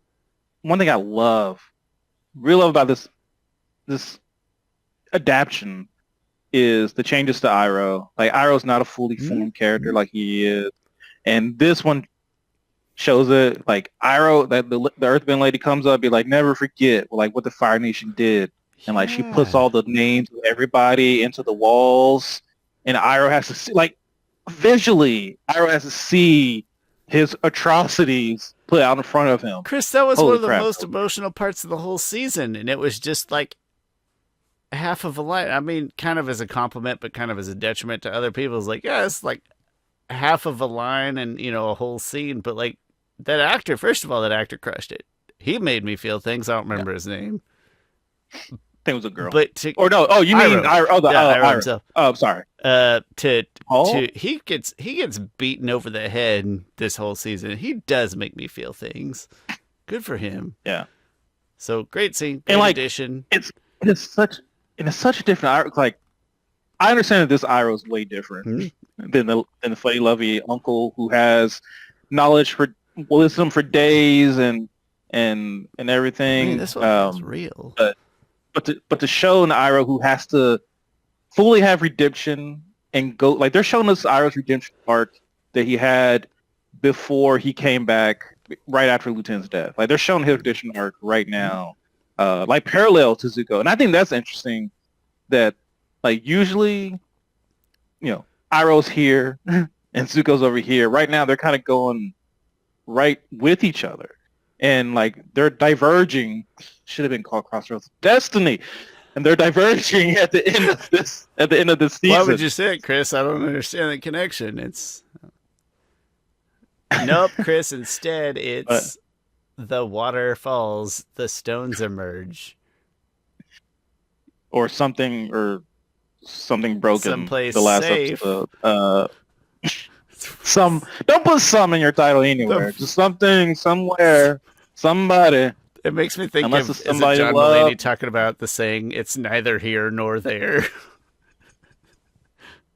I have beef with that quote because I don't know if I've heard John Mulaney say that. It may not be John Mulaney, but it's not an original Shawn thought. That's all. Okay, I thought I think this is the original Chris Fox. I've had it for at least 10 years now. The quote is neither here nor there. To me, makes no sense. It doesn't. Because if we don't establish where there is everywhere that's not here. So it cannot be here, but it has to be there. Because everywhere else is there. The two terms, unless we establish that there is a specific spot. Without additional context, the two terms are mutually exclusive. Gotta be one or the other. Yeah. Unless this thing just doesn't exist. And then it's nothing. Just shut up about it. We don't want to hear it. It's a nothing. You're a nothing from nowhere. The movie The Big Green, where they're the nothings from nowhere. And then the one little girl's like, we're not the nothings from nowhere. We're the Elma nothings. And that's one of the best Disney movie lines ever written. All right, then we get John. That was a cool surprise. Like I like being more Iroh confrontation. It's more Iroh confrontation. I think that's next episode. And this one, John just introduced, and Zuko goes to warn him that like, oh hey, someone's coming to jump. But yeah, we'll get to that. Yep. Then Toph finds out about her parents' stuff. I guess it's fine. It's just another conflict thing. It's a little bit more than that one's gonna pay off. It does. That one's gonna pay off next season. Yeah, I think that's so. Gonna have a good, interesting flip somewhere. So that one I like. Katara's I'm fine with. That's fine. Yeah. I think a great change is the haiku battle. That was great. I think it was less. I'm gonna go on record saying I don't love the haiku bit from the original. I do like it here. It serves a purpose. It's a little funnier. It's a hair too long. That's my only. That's a nitpick level thing. It's a hair too long. I think I get that, but yeah. it's better. I agree. It serves a purpose and it's less awkward. Or in this one, it's awkward on purpose. Like when he's having to count syllables against somebody doing it naturally. Like it feels so much more natural here. Yeah.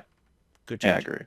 Yeah, again, actors doing soccer actor doing a great job. A good, confident dummy. Yeah. Oh, another Iroh thing. Oh yeah, this episode's has a lot to tell us about. So you say Iroh comes across the mugger. And You know what? That one, it's funny. it's not as amusing, but it is maybe a hair more touching. But I think so. it's It is much less amusing because you don't get to see. because I don't know how you'd work that in though. I think they could have maybe the whole like, well, your stance is wobbly. I think they still could have yeah. worked that in, but it's more touching probably. But this, I don't think you could. I don't think you do it this episode because I was dealing with some deep stuff. Yeah, he can't be corrected in I'm motor like- posture. This is the correct way you kill someone. Oh, why do I know this? Why do I know effective ways to kill people? Because I am a murderer. This is a place where it could have been as a simple a nod as like just Iroh just glances like your stance is very unbalanced. You're not even come here, sit down. So just it could have been a half of a line just as like a recognition of that moment. But Or you could have went darker of like, oh, your stance is unbalanced.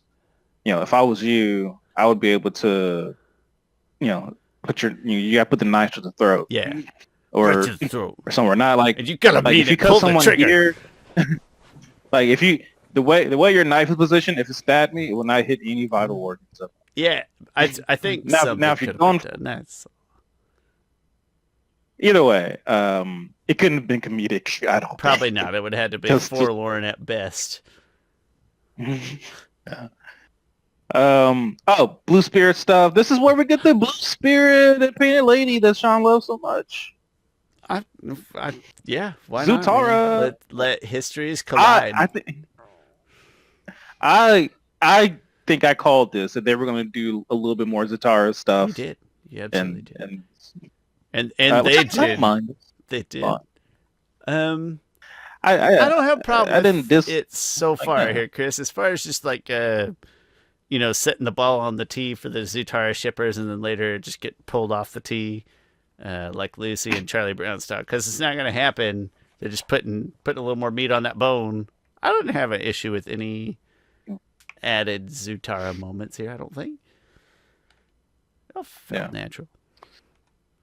To end up Iroh's story, so at the beginning there's one part of the episode where Iroh walks by that tree and it's like he can't face that tree for some reason, or go there. And then later he finds out like, oh, there's people I can help. And then he goes back to the tree, the kind of famous tree of where Iroh sings Leaves from the Vine. And in his line, I think it's great of like, there's people I can help here. If only I could have helped you. I think that's a great preface of the line that he says in the original. I think it's also a really powerful human feeling to not think that like just because you don't feel like you can't change the entire world that you shouldn't be doing the right things in the moment and in the space that you're in anyway. I think it's a very potent and poignant human moment that I really like. Yeah. And I think that's most of the episode.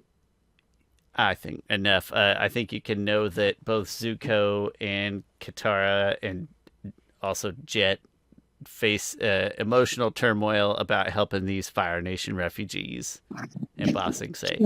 And it is adds a layer of intrigue that feels okay. Yeah. Next episode, which is titled 10,000 Things. I'm okay with I like some of the Team Avatar. Yeah, I like some of the Team Avatar bits at the beginning of this episode. I think it's kind of good, just little banter, Team Avatar banter. They're trying to figure out how to get to the library and whatnot. Let's see what all happens. They essentially have to sneak into the outer ring what's the word? Unperturbed, untouched, unseen. Unnoticed, yeah, inconspicuously. They, I don't mind the MacGuffin that this library lives in a thinning veil space between the spirit world and the physical world. I have no issue with that. I think that makes a lot of sense. The thing is, it's always kind of iffy either way because, like, even in the original, the owl is Wan Chi Tong is like, I'm taking this back to the spirit world, but it's physically moving. It's not like one of the things that just Yeah, it's vanishes going and somewhere. goes. Yeah, so like it's going somewhere, and so like that term of like a spirit scar or something, or just like the veil being lifted. I'm good with, and I'm fine with, and it's sensical to me. It is at a minimum, I would say it is a plot convenience that it happens to be right there. That is an inescapable truth. And then going back to your theme earlier of we maybe lose some of the grandeur, some of the bigness that it's right here in the city, as opposed to a desert adventure that's not entirely about the Wan Shi Tong Library, but that obviously has some big, impactful implications that now we don't have. So it contributes to that feeling. But other than that, to be fair, Chris, this might be my third favorite episode. Okay, I like this episode too. I like I'm this episode a lot. It's impactful. It's there's actiony. It looks cool. The library itself looks cool. Yes, yeah, library looks freaking great. Like they do a good job doing, especially when Washington goes down and like he flies into to it. Ah, that was a great shot. I like the so for as forced as Jet kind of turning or being bad at the beginning feels to me personally, I think that this like re-entry into the side of having some hope and good and optimism, I think it's kind of convincing. Like they give him the out to let go, and he's like, no, you got me hooked. All right, come on. Like it feels natural. So I like this turn for Jet. I like this end better for Jet, personally. Interesting. He definitely deserves to die more in this one. But nope, this cool episode.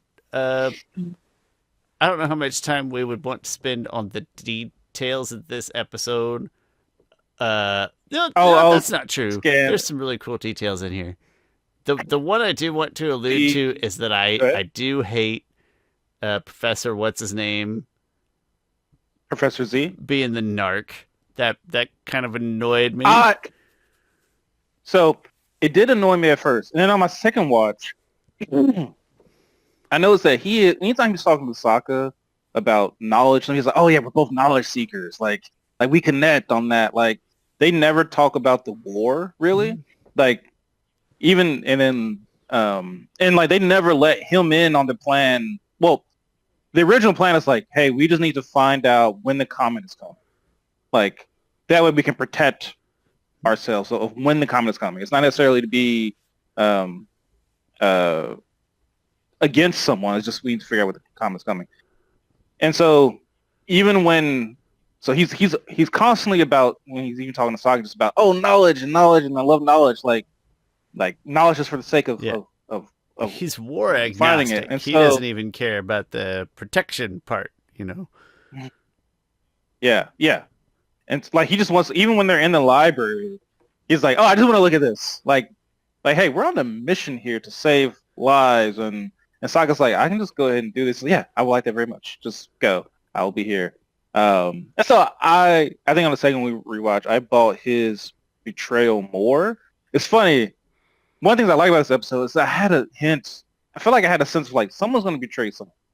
Like it's going to be Jet, and I think, I don't know if it was this episode or the previous episode, I was like, this guy, like I think I said it while we were watching, I get kind of betray vibes from him. And then that went away after a while because him and Sokka were like just so vibing. And so to get the betrayal vibes here, I thought was a good change. I thought we were going to see it sooner, like when you said it initially. And then it didn't happen sooner, so it might have been previous episodes. So then I felt safe. And then I was betrayed. One highlight, love Sokka's moment in that place where he sees the moon and stuff. I thought that was a great emotional moment. Actor does a good job. I did not think coming into this review that I was going to speak that much about how good Sokka is this season. Also, just visually, I think that room was really cool. They made me think of the City of Metal. The metal, not City Metal. Was the Metal Clan?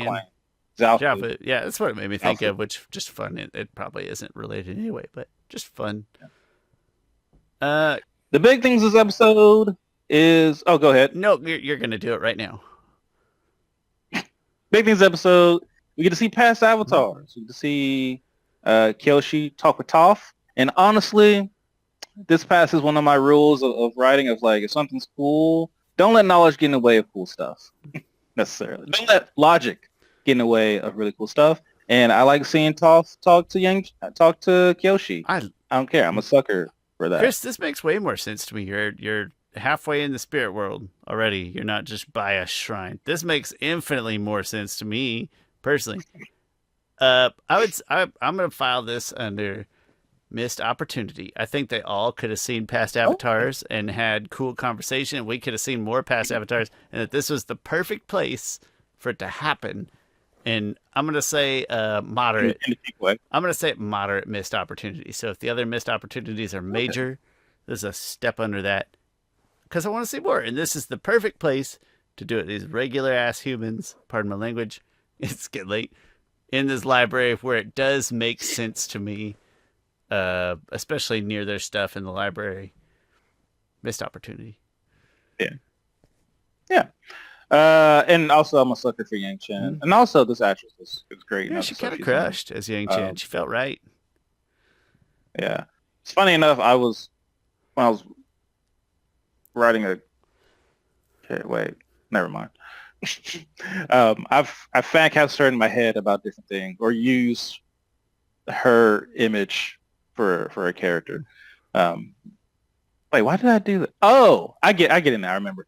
I was making a love interest for Zeto, and I'm following the fan theory that love interests look like their past lives.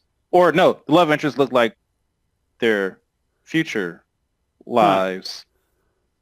Yeah. And so when I was making this love interest, I used this actress in one of my things as an inspiration for it. I wouldn't go with a different actress, but she was one of them. Anyway, she's good. She's also great in, what is that show called on Apple?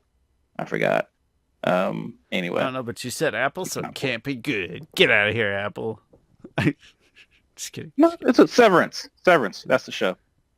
And then Washington deep throats the professor, and Jet dies, and Appa gets taken. It sounds like when people use the phrase "raw dog" without realizing it's actual. Anyway, don't look that up. Washington looks cool. Oh yeah, it's cool. Great, yeah, looks cool. Also, I love the Blue Spirit map. For some reason, the Blue Spirit looks better this season. I think than last. I know they changed the mask. Yeah. But just in general, it looks a lot better. And Zuko decides not to take Aang, which causes his metamorphosis to start. And yeah, that's kind of the episode. I like that the Blue Spirit mask looks like it was intended to be like an ornate mask of ceremony that now you're wearing on this black outfit. That I really like that contrast. That it's not at all a simple mask. It's cool. Yep, cool episode, Chris. I like this one quite a bit, especially once I accepted the plot convenience as that. This is plot convenience. I get it. True, it did take some plot convenience, like a shock at first. All right, the episode. I get it. Okay, I'm sorry. Go ahead. So this is one thing that. So the end of the episode is Aang loses Appa, and this is one part that I think was not done well, especially compared to the original. And not just because it was his original. Like, when Aang loses Appa, it's not necessarily the rage. That's part of it, right? He goes in the Avatar state, is triggered. But when you see the Avatar state and Katara has to pull him down to Earth, because she is his tether to the world, and, like, she hugs him, and, like, that's the emotion that's missing. And he cries. To see a fully Avatar state, the most powerful being in the world, and the glowing eyes are kind of a symbol of that. And to see tears come down the eyes of those, that hits emotionally. To where, like, yeah, you're the most powerful person in the world, but, like, you lost your best friend. I am not saying... And your other best friend is trying to... Yeah. I'm not saying that you have to do everything one for one. I am saying that's a wildly potent moment from the original show that probably could have been recreated in some form instead of not at all to useful effect. And I missed it. It's a very, very, very potent display of Katara's human power over Aang's uncontrollable spiritual side. It shows Like where he Aang is should. at in his journey. It shows where Katara is in her relationship with Aang. It touches on a lot of very important points very potently. Yeah, And here you get none I of it. think yeah. None. Nada. I you yeah yeah. It was really lacking, and that was I think very So disappointing. that's a big Especially you could have. that it is my first biggest missed opportunity, but I am going to tie it in to later too. Like this plus a later bit together create my biggest missed opportunity that is related to this. Okay. Yeah, that was unfortunate. Yep. Also, I think he could have been destroying stuff. Like in season 1, where he finds Magyatso's ashes, like they make that moment bigger than the original. Like in the original, he just kind of floats a little. It's funny they kind of flip flopped it, which is I guess you'd be more upset finding Gyatso's ashes than you would with Appa being lost for a second. But nonetheless, both should be big. Both should be big. Huge. Yeah, go big structure. both. Why not? Why not big both? We're Netflix. We're live action. Yeah. Let's do stuff, man. Whatever. Should Honestly HBO have done this, Chris? Should this be an HBO show? I honestly think after season 1, they were like, listen, we did pretty good, but your budget is now this, and go ahead and do both seasons. That way we can just finish it and have it. And so it's like, in that case, it's like, all right, I would rather have something than nothing. Also, I'm speculating here, but I would rather have something than nothing. I would, but if this something isn't as good as the original something, and then I never want... Never be as good as the original. but if it's not even good enough that I never watch it again, because... You will watch it again. I'll make you watch it again. I'll probably watch it again this week if we're being honest. But there's got to be... Chris, there's got to be... I have to be allowed to hold them accountable beyond just the, well, it's this or nothing. Is like, nope, you missed a huge opportunity to be way better with minimal effort. Yeah, well, I think some of the, like, I think they had some type of budget. I think they probably had more budget constrictions going into these 2 seasons than they did in the first one. And we have to be allowed to say, yep, and it resulted in a shittier product.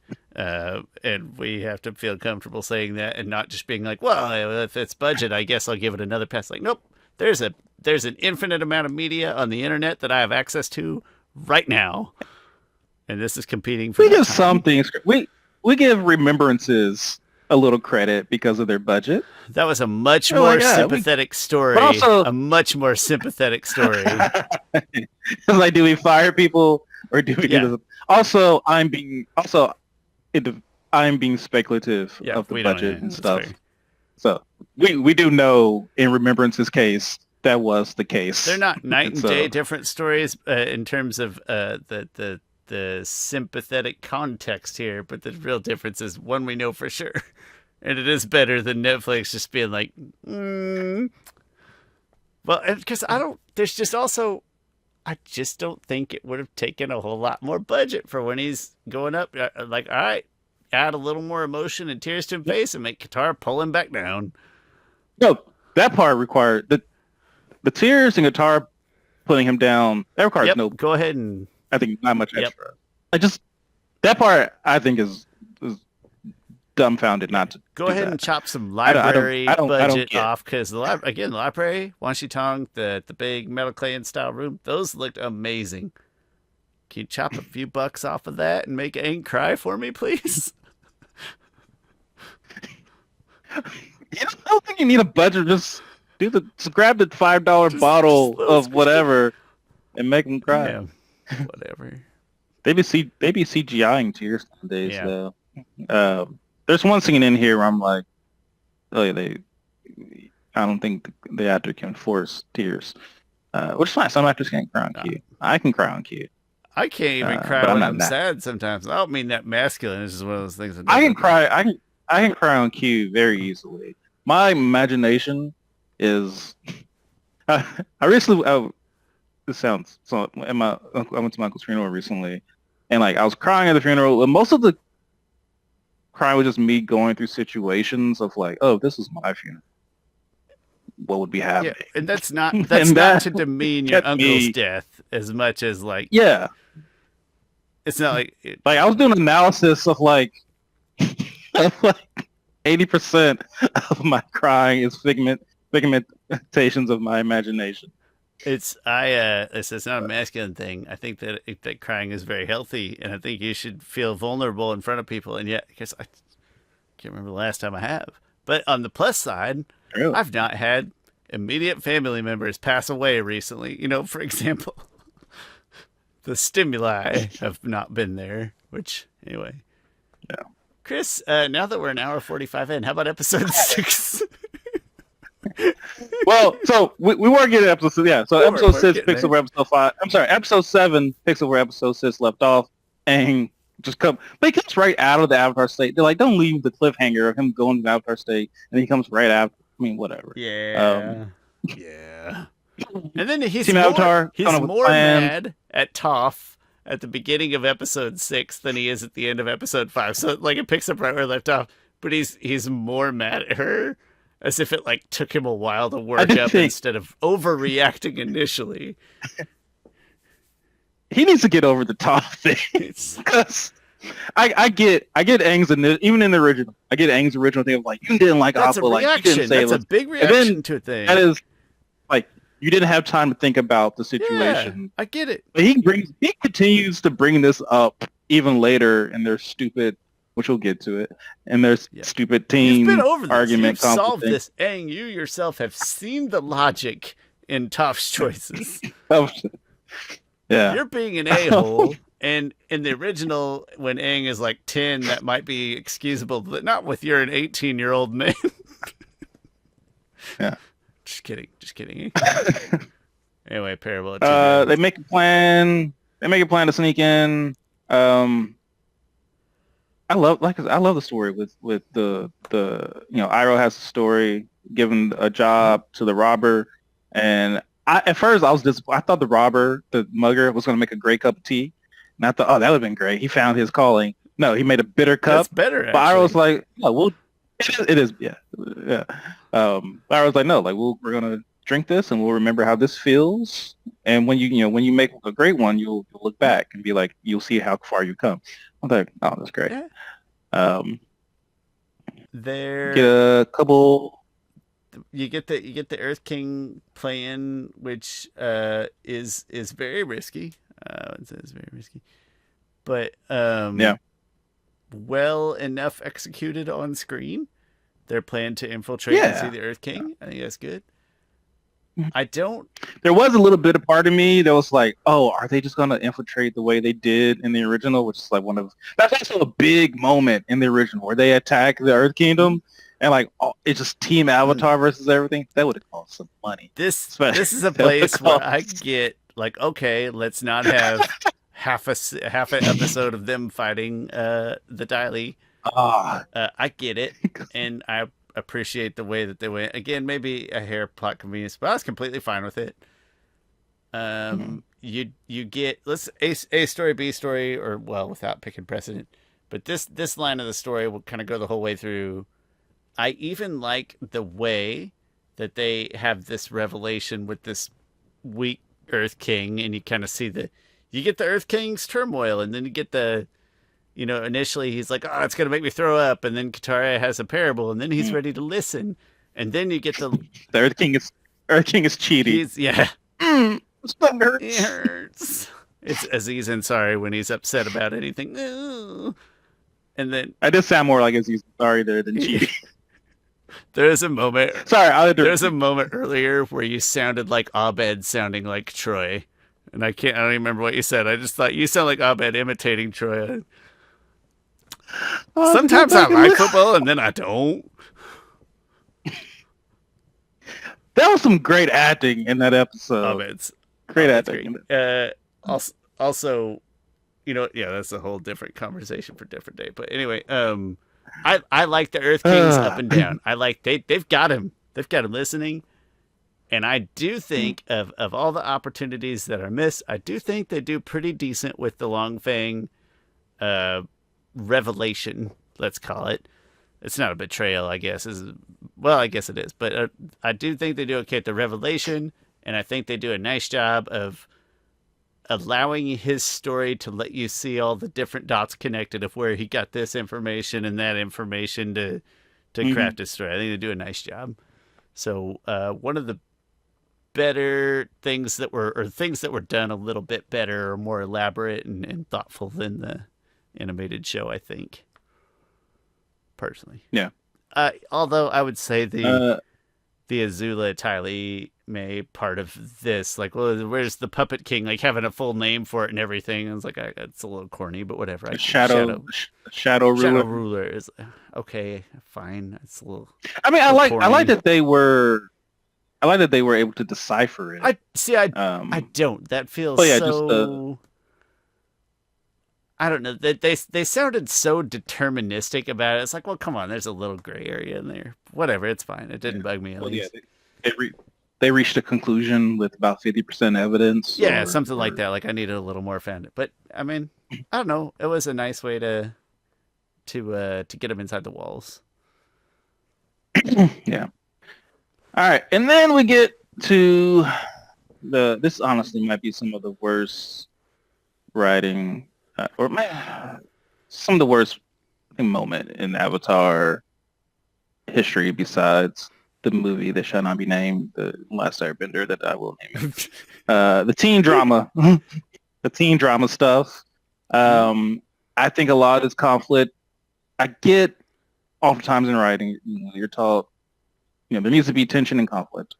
And with everything in life, there's balance to it. One thing, lots of their reasonings and to be mad at each other, or even the reasons the reasons for being mad at each other, I think are flat or either unsubstantiated.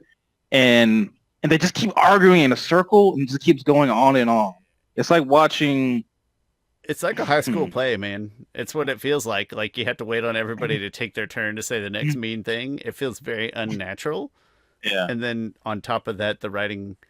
So like Toph, I think Toph's is going to pay off. I actually think hers is going to be one of the better one. Aang over trusting Long Fang, like I get it, but they also. Yeah. I get that one. I get all of their reasonings for what they did. Like I don't question any of it. Like Sokka being like, well, Toph's secret isn't my secret to tell. Like Aang being like, well, yeah, I trusted Long Fang. Like a trustworthy guy.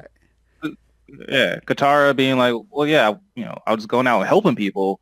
Yeah. Like the part that all the reasons for doing it were fine, but their reasons for being mad at each other was just their dramatic overreactions to the way the argument is playing out and then not coming down.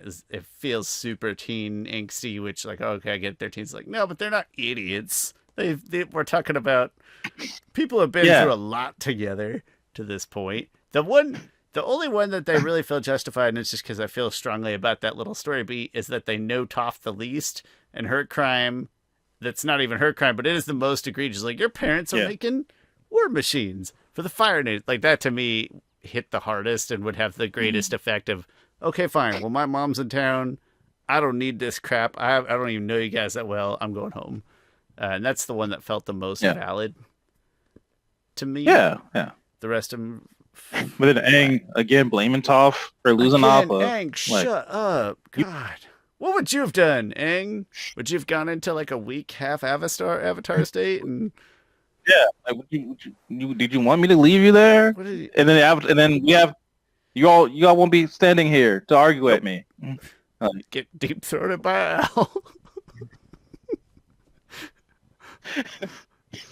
Al. So yeah, nope. That part sucks.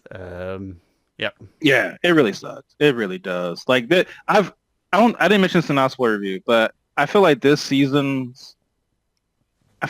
one has, for the most part, has higher highs but lower lows.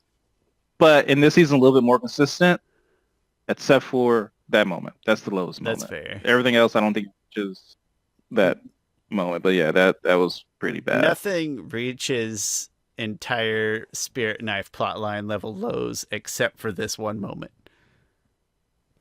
To me, this is way. I mean, that was just silly. Like the Spirit Knife plays a really silly big role. Silly, it contrived and forced, which this is like not silly, but it's contrived and forced, and it's just. But this resolves quickly. I The would, Spirit I would, Knife I would is take. It's a whole arc, you know.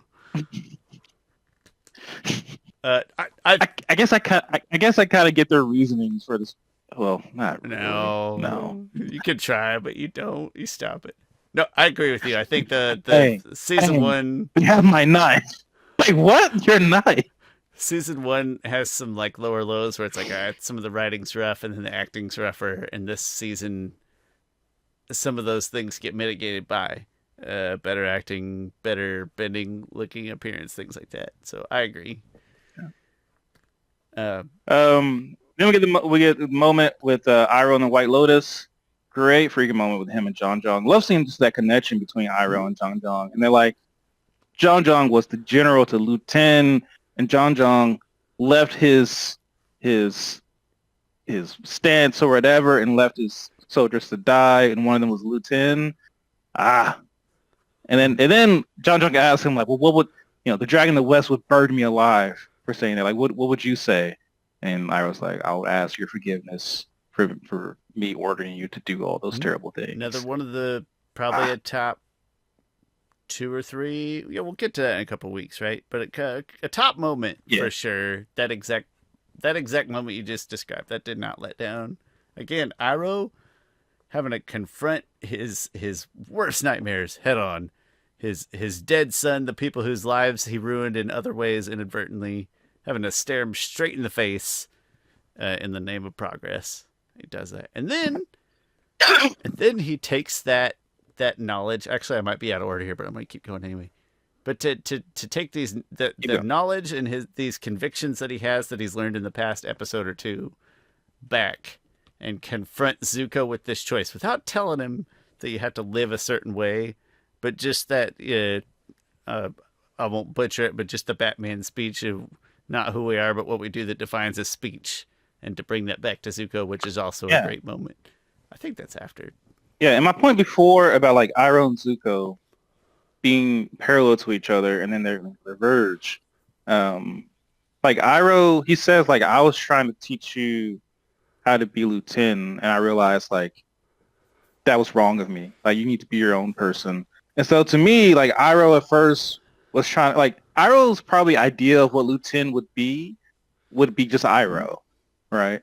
And like if he was trying to make Zuko that, like that would be a mistake. Like, Zuko, you should be your own man. And that's a really, it's really, really strong. Would you say that their destinies are at a crossroads of some type?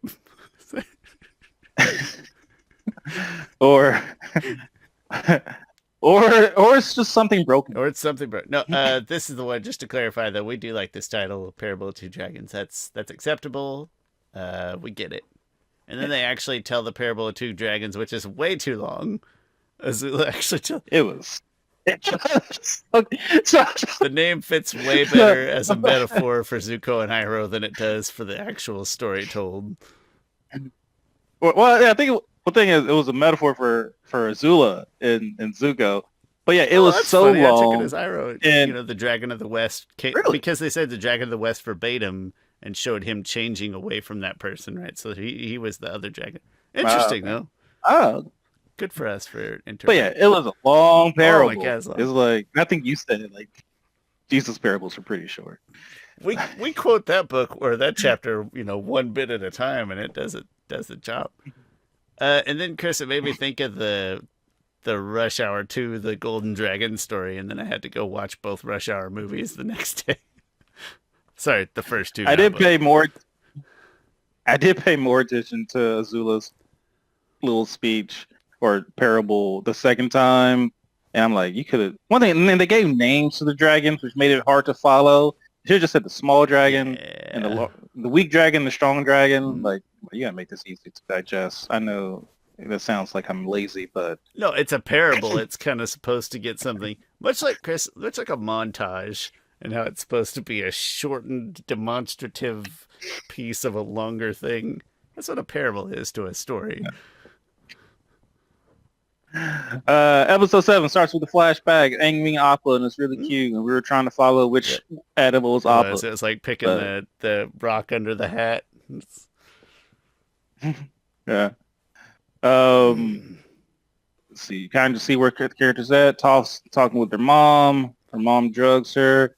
I do like when she wakes up, Toph was like, "You poisoned me," and her mom's like, "Calm down. It's just like milk poppy. Like I take it every night to go to sleep." Just some opium, kid. Get over it. Yeah, geez, and they go until. There is one continuity error, Shawn. If I tell you this, would it make you hate it more, or I mean, you probably hate it. When I need to know. when Katara and Zuko gets captured and they're put into a cell, Katara is wearing her painted lady disguise, right? And in one scene, and she's talking to Zuko. A scene later, Katara is just wearing her normal Water Tribe clothes. Okay. So either Katara just carries her clothes with her, don't know why she would, and she changed in front of Zuko, or it's just a continuity error, which is my gut would have said regular air waterbender clothes are underneath the painted lady one. Just take it off or something. Wouldn't be able to because you can see her shoulder. Oh yeah. In it, so I doubt she's wearing her. I thought that too at first, and then I'm comfortable saying that does not impact my feelings very much. It doesn't either. It's just kind of there. I think they were just like, hey, we like seeing Katara her outfit, especially at the end of the episode. I find that issue neither here nor there. Somewhere. Azula kills all the generals. I thought all of them. It was just cool. Yeah, it is actually it catches you off guard, but kind of in a good way of like, oh yeah, this TV show does have emotions and evoke them sometimes. Not emotion, evokes emotions. It's funny. I was waiting for her moment that she had in the original where she talks to the Daily agents and she like is inspiring kind of to them, and that gets them all on her side. And I think this is just as good. Pretty just cool. Like, nah, I'm just gonna kill all the generals. You have no generals. You really have no army, and you've already put me in control. And also my people are going to come in anyway. It's also kind of important because to this point, you don't actually get to see Azula succeed in combat. Really, like I can't think of a fight in here that she wins outright. I was like, no, we need a reminder, a demonstration. That's a good place for it. Yeah. Just knocked out an army's worth of generals in a snap of a finger. Aang and Iroh go down to the place. Katara and Zuko have their one-on-one, which I think I'm not a Zutara shipper. That's clearly known, but the writers of the show probably is. I think they have actually a great moment here. It's a little bit longer moment than in the original. It makes me feel but when Katara makes me feel more connected to the moment. Gets me bought it. I'm still not buying it. There's a scene, like it's still not going to happen, but they're doing a nice job of making those characters have an impactful relationship. Yeah, it's like anytime the actress for Katara is asked about Zutara, she's like, "No, ew, gross." But they're, they connect on a couple different things. I think the one change in the dialogue, because Katara's talking about like Zuko's face being the face that she sees when she thinks about like the Fire Nation, and Zuko says something to the sense to the effect of like, "You hate my face, but you don't hate it." Like that was great. There was lots of great added dialogue to the scene. Makes me think of that when my brother went to see the Grogu movie and he doesn't know anything about Star Wars. It's like, I was having a good time and everybody around me clearly wasn't. And somebody told Jordan, is like, nobody hates Star Wars movies more than Star Wars fans. Yeah. Well, no one hates this live action adaptation more than Avatar fans. Yeah. Like normal people are just like, Yeah, it's good. Like my boss watched it with his son, and he liked it. And I was like, oh, yeah, you should watch the Good, original. yeah. And I don't think they ever got around to watching the And original. especially if you watch it So in reverse, which Chris, like we can't recreate that. So yeah, go watch this one. If you like it, then go watch the other one and enjoy it. Don't dwell on it too much. yeah. Now, Shawn, here comes one of my favorite moments. Oh. Abed. Oh Nah, yes. the side talking. It was so Abed. Like, so I cracked up laughing even the second time watching it. He talks about all his plans. The time where he's like, then I'd have discarded this. Like, it was so Abed doing Nicolas Cage, and I'm a sexy cat. it was Yeah. hilarious. That was a really touching moment, and it was at a point where the episode needed, or maybe even the season needed, something. We haven't had a good laugh in a minute in this episode, so or in the season even. That's good. All right. I do like that. I do like the plan. This is unrelated to that. I'm just looking now. I do like Azula's plan of like offering up her general to the Earth Kingdom disguised as Kyoshi warriors, like just to build trust and stuff. And then they get him out of prison and he's just running stuff. Also, I like that little love interest for Azula. Yeah, as a little side thing that may or may not like. Okay if it does. Okay if it doesn't. Yeah. All right. Yeah. If it keeps us from having to have a beach episode, then good. Nah. Oh, no, they're having a beach episode, Shawn. Do you really think so? No, I don't think so. They'll have that moment, I think. They might. They will find a way to represent what seems like familial bonding and relationship rebuilding between Azula and Zuko. They will find a way to seem like that's happening. Yeah, they're down in the prisons, and Judy has a really good one. Then pretty much everything kind of goes the same. Well, no, Zuko helps him find Appa. That's a little bit different. Toph breaks out of her metal bending, which I think is completely fine. Looks good. Yeah, I think people probably would have complained. Like sometimes with changes, I like to imagine if the original did it first and the adaptation did it. That like people complain like, oh, why didn't like how did Toph shouldn't have got captured by Mom. But like if you look at the original, how was Toph even captured by those two anyway? She should have sensed them coming, like from a mile away. How did she even get how did they get the jump on her when she has seismic sense? They're carrying around a big metal door or a big metal cage. If you're outdoors in nature and there's lots of vibrations and stuff going on over, listen, I imagine it gets harder. Maybe no. So her getting poisoned, I think, makes not poison. It's just, Chris, it's not poison. It's just opium. Calm down. Don't tell me you haven't ever opiumed your kids. I actually know if that's what's milk or not. I don't actually know. I don't know. Then Aang gets reunited with Appa, which doesn't feel nearly as good as the original. Because he hasn't been gone as long, and you already. Yeah. And the original is like everyone.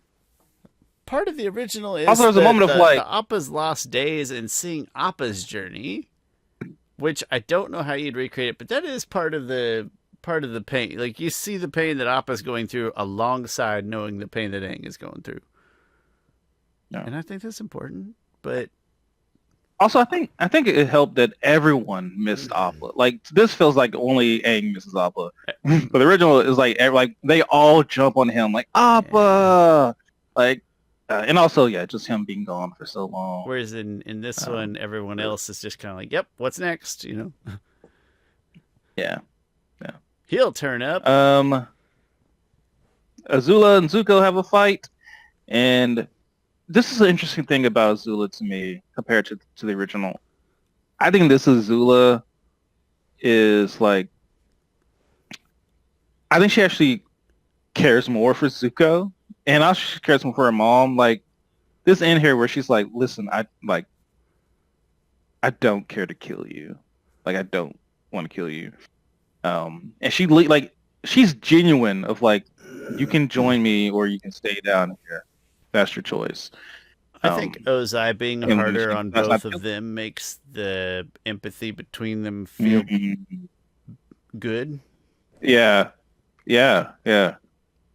And I actually think it's going to set up in season 3 to be big. So like, we end this season with Zuko joining her. Both of them have everything they want and need. And I think instead of May and Ty Lee betrayal being the catalyst for her change, I think it's Zuko's betrayal is going to be the catalyst for her derangement. Because she's like, I did what mom told us to do. We stuck together. You're the one that betrayed me. Like, this is not how I act. Like, I went out on a limb for you, no manipulations, nothing. And so I think this has really good setups for next year and her fall of her fall into insanity. I'm not trying to be mean. I'm being sincere when I say good. I hope it actually does pay off, and I hope we get to feel that and enjoy it. Be optimistic, Shawn. Or be I not. did. I said I hope. That's what optimism is. If I was hopeful, I said something like, "Yeah, if it pays off." No, I hope. I think optimism is slightly higher than hope. That's fair. Like hope is I'm Optimism hoping like anyway. this- Optimism is I actually think. Yeah, that's fair. Okay, well, put me somewhere in between those two. Optimism. Optimism. That sounds better than optimism. Actually, that sounds like hope plus optimism. I know, right? Yeah. Then you have the battle down below, the 2v2, which I think looks great. Like, oh my gosh, when Katara is dragging Azula, for some reason that looks more like drastic than it does in the cartoon. Like, I don't know, like she's has her like a rag doll. Is visceral the right word? Like you feel it more. It feels kind of crunchier. Yeah. Yeah. The fight's great. Fight's really great. The cavern's great, even down to the manufactured tilings. No, we decided those on purpose. That's At first we were like, is that a line? Like, who the heck left a line? And the production was like, oh, it's tile. Cool. Okay. All right. No, someone just came. We walked back our criticisms appropriately. Happy to be wrong. Yeah. No, finally great fight. This cavern scope felt better to me, right? So if we were disappointed in the arena, this cavern felt more like my brain wanted it to feel, I thought. Yeah. Yeah, and then Aang reaches the Avatar state. It was always cool to see past avatars. He goes, this is a difference, change. He goes OP, and then he releases up. And I think him not hurting or killing Azula is him not wanting to be like Long Fang. Or contradicting Long Fang, because there's a scene where Long Fang is like, you're too weak to beat her. Like, you're not like she is. Like, you are too weak. And Aang is proving that, like, no, this isn't weakness of being a good person. I think he, I don't know, in a way, tried to just contradict Long Fei and show him that this isn't a weakness. And Azula ends up shooting him in the front, which I'm completely good with. I like the scene of Aang going to OP. I'm completely fine with Azula not kind of cheap shotting him, because it kind of doesn't make sense in the original. But also, I don't care in the original if it doesn't make sense how Azula somehow moved from point A to point B. It's one of those things that ever took me out of the moment, at least. Which is usually, I don't know if that's a good judge or not, but I don't know, if it doesn't break my illusion or whatever, then all right, well, again, that's fine. Logic is overrated. Especially in TV shows. Yeah. I do really, the ends on a cliffhanger. For some reason, on the second watch, it was more emotional with all of them being like, oh, Aang might not, like, there's a point where they think he's dead because he doesn't, Katara's still shaking him. So I think it's a good cliffhanger, and left everyone with like this feeling of like, what's going to be the case. On the first watch, I felt like it wasn't big enough. Like they just lost Ba Sing Se. I felt on the first watch, but on the second watch, I feel like the real loss is potential loss of Aang, and I felt that more for some reason on the second watch. I hope that first time watchers, even if they know season 3, I hope they still I hope that hits for them. Chris, let's talk about my third underwhelming thing that I started talking about earlier, and I'm going to tie it together to this one. Okay. First and foremost, Aang's avatar state is a hair underwhelming. Just a hair, not a ton. Also, it does just kind of feel like he has a complete mastery of it already. There's not even fire in there, but he's also in perfect control. And there's something about that I can't get my head around. And second, what you said about him thinking about Long Feng and what Long Feng said and trying not to be like Azula, that makes beautiful sense. But there's no indication on screen whatsoever that is the case. There's no, what we the audience see, there's no trigger for Aang's letdown whatsoever. There's not a facial expression from Aang that's like suddenly more thoughtful. There's not a stimulus out in the ether. He just lets down. So for like the second time, we have this avatar state that we could have done more with. So in the library episode and this right here, that they just, what was on screen didn't end in a very satisfactory way, which, okay, that's one thing, was like, but it could have. There was easy options right there. You could have shown any stimulus to make Aang stop and think, which I think should have been Katara trying to talk him down, right? It should have been a little more out of control, and then it should have been Katara talking him down. In one or the other, if not both, maybe both. I don't know, or if she did it in the first one, and by the second one, he doesn't need her to talk. He just looks at her and sees her and gets himself back down or something. But it's just, and again, it's not that they did it bad. It was a missed opportunity to me to do something way better. Because I had never thought, never would have thought of the Long Feng thing until you said it. Because there's no locus from which, like on screen, from which that thought would come in that moment. It just looks for all the world like he's just like, nah. I agree with that. Because I didn't. First time watching, I wasn't thinking Long Feng at all until the second time. That I don't know. Maybe I was just paying more attention, or just pick up the different things. You could never even prove that was like that wasn't any other, because there's no evidence on screen. Yeah. Even if it's a great theory, it makes a lot of sense. Yeah. I have canonically big issues with him having this level of mastery of the Avatar state, and I think story wise, I have issues with it. And future episodes will go to like what will change. That's going to be fun for this season, I think. But yeah. And again, time back to in the original, when he goes in Avatar state, that felt like a sacrifice because he had to sacrifice Katara, and so there's none of that here, which makes Avatar state feel a little bit more like, yeah. And you always want consequences to your character's decisions. I don't hear. I guess the consequences. I guess here his decision was not to hurt Azula, and his consequence was he got shot. There's no consequence for going into the Avatar state at all. Which I just can't get over this hump of mastering the Avatar state and not even knowing firebending, the original element. And you've never created a spark. This one, I'm not sure. This might just be speculating. I'm not sure if they will explain that Aang's Avatar state currently is not a mastered version of it. That eventually they'll go into like, oh no, well, your eyes being continuously glowing. They probably won't, because it's definitely not fully mastered. And they didn't really get in.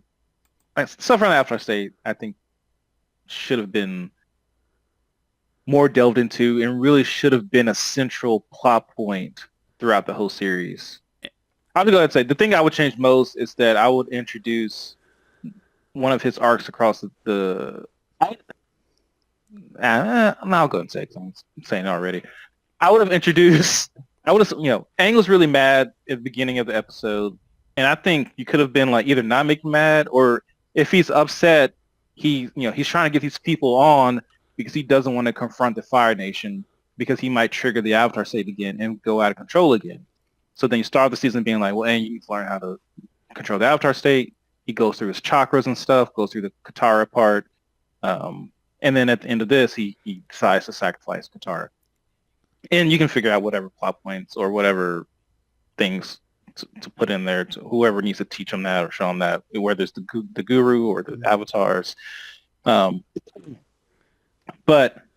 the Avatar state right now is one of the things that he just flips a switch, and like there is no cost to that power. There's no narrative weight to the Avatar state right now, other than that it's a weapon. It's a thing that he can wield. Yeah. There's no other emotional or narrative hook to it.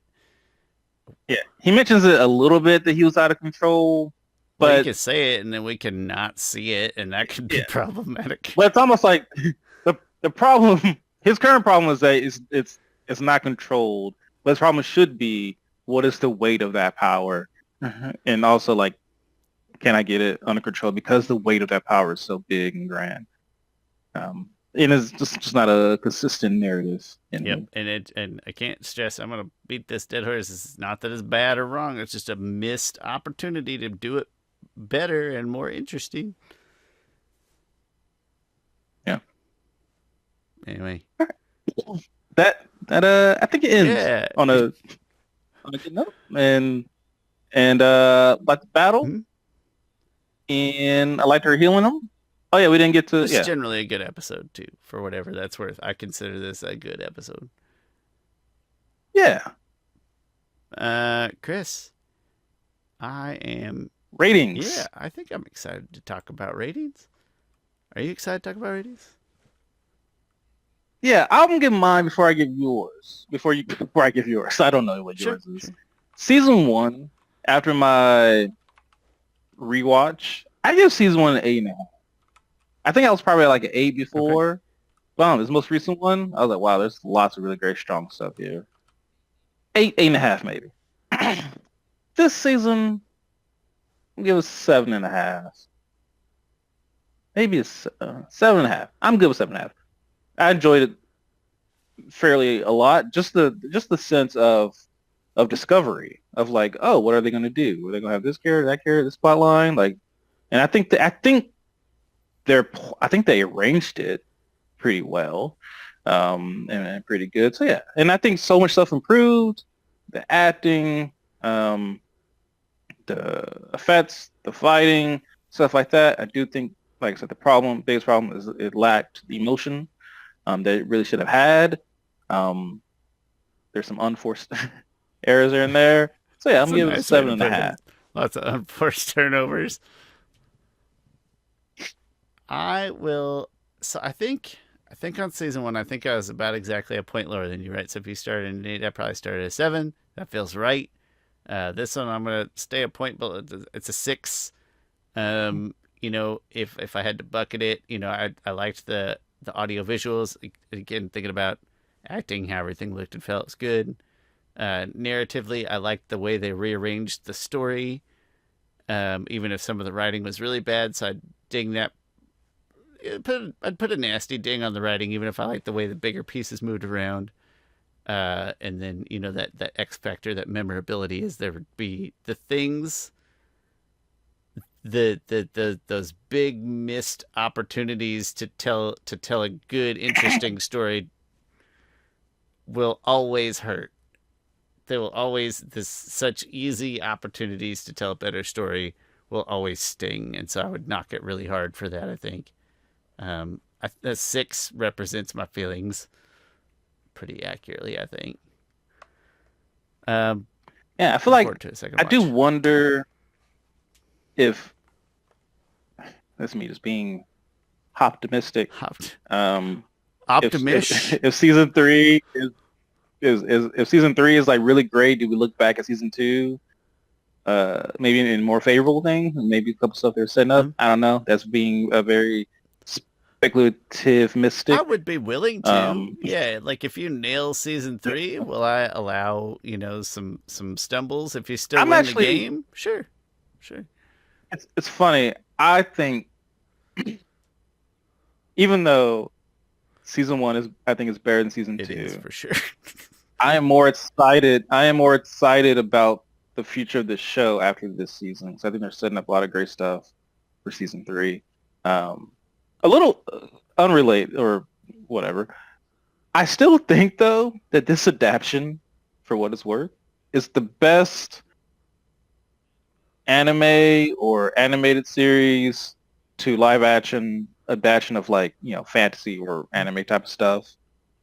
And it's not close. Well, I'll also say this. I've never watched One Okay. Piece, the original, or I watched a Isn't that little weird bit that you've of the never Netflix. watched the either, and I It is just weird. only have the Netflix season to go on. So I can't judge. I can't be a I credible watched source. I watched like two episodes of the live action and it just didn't Okay. do anything for me Yeah. at all. Like That to I me will don't stand know. It was, as a in a standalone, like I'm the outside guy there, right? I'm the non Star Wars fan of the Grogu movie. Is like, yeah, I dug it. I don't know if I'd recommend it, um but like yeah, and to me this is like there's so much great stuff in this, like so much of it. For Avatar fans, I think about this in terms of watching this show, this Iroh quote, also just in terms of life in general, of like, if you look for the light in the dark, you'll often find it. But if you look for the dark, that's all you'll ever see. If you're going in watching the show and you just want to nitpick and point out every little bad thing, then you're not going to enjoy watching. But if you open yourself up to some of the great stuff it has to offer, then I think you'll enjoy it enough. Might enjoy it as much as I do. I don't know. Not to say that the show still deserves lots of whatever valid criticism that you have on it, which I feel like, Shawn, for all your criticism has been valid, and you're lower on it than we, I we am. we at least try to be constructive here, right? Like, if you can't make something better realistically, Yeah. Chris, I if again if the third season came out and really crushed and added some missing gratification, maybe it wouldn't make me like change my ratings on season 2, but it would certainly affect my outlook. I've definitely got some broken trust after season 2. Like, it feels like there's fumbles where it's like, how often do you want to keep handing that guy the football, just to shake up our usual basketball metaphors. And so I'm more trepidatious after this season.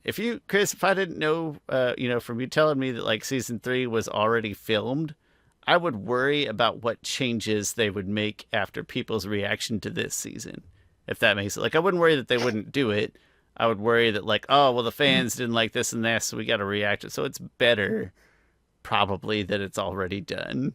That might be a victory in its Yeah. own right. Well, it's a lot better. It's already done.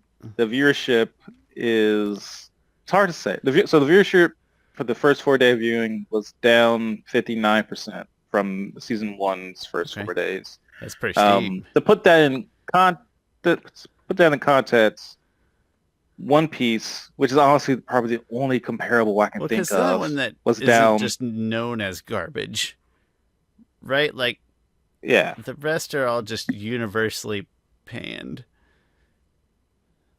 yeah.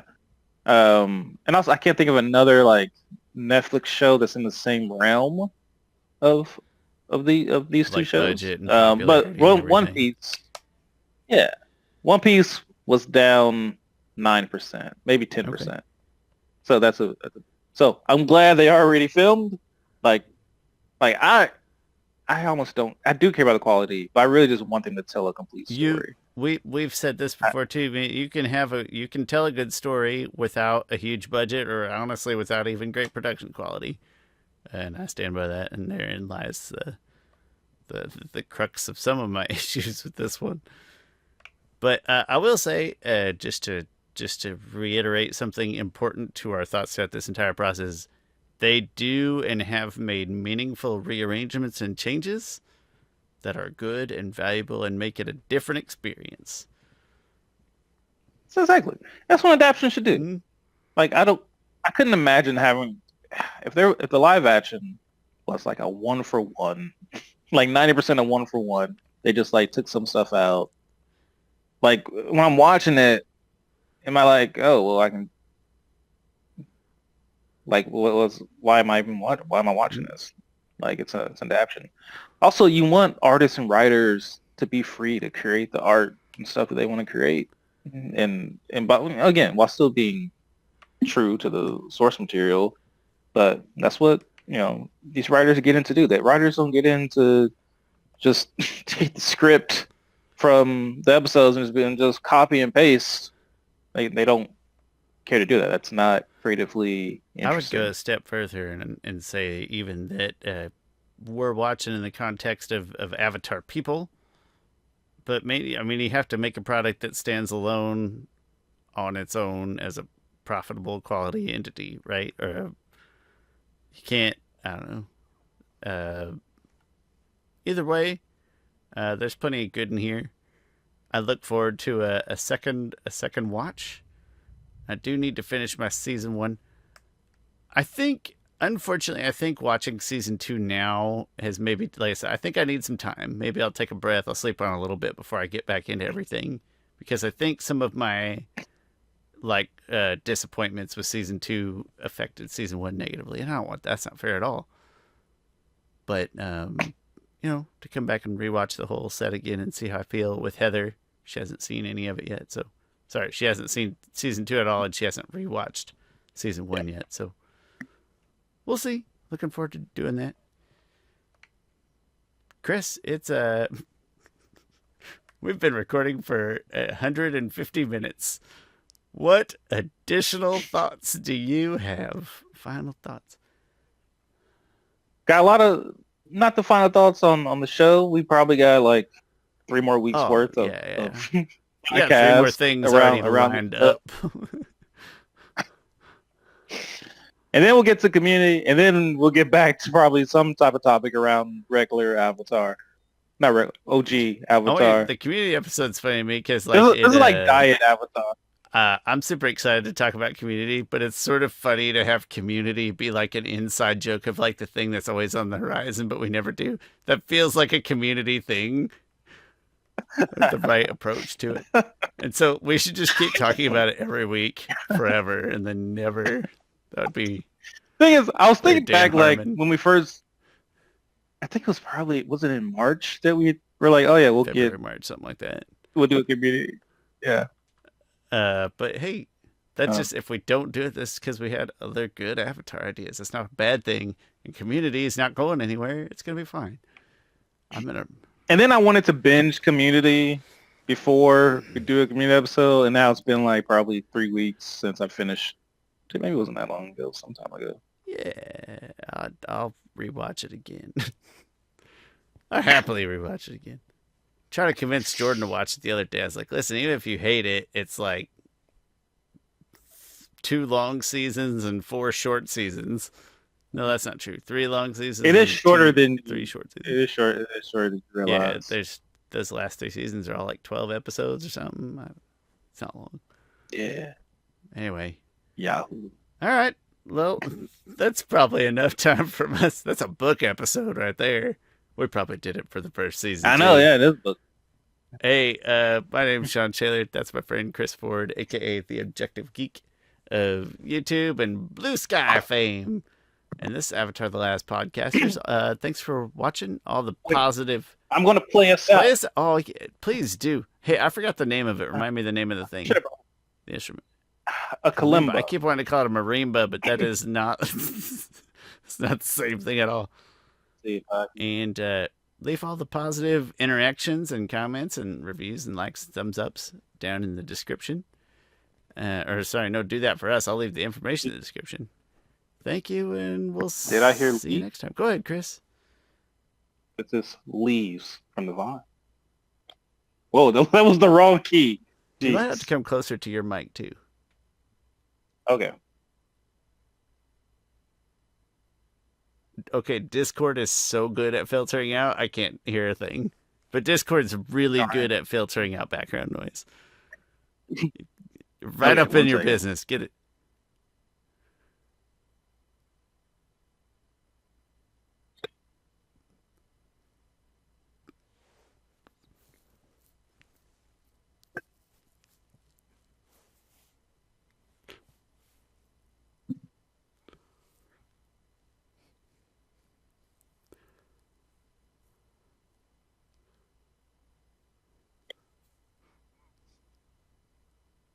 That was not as good as I can usually do because it was so close to me and I could barely see the keys. Also, maybe you could barely hear it.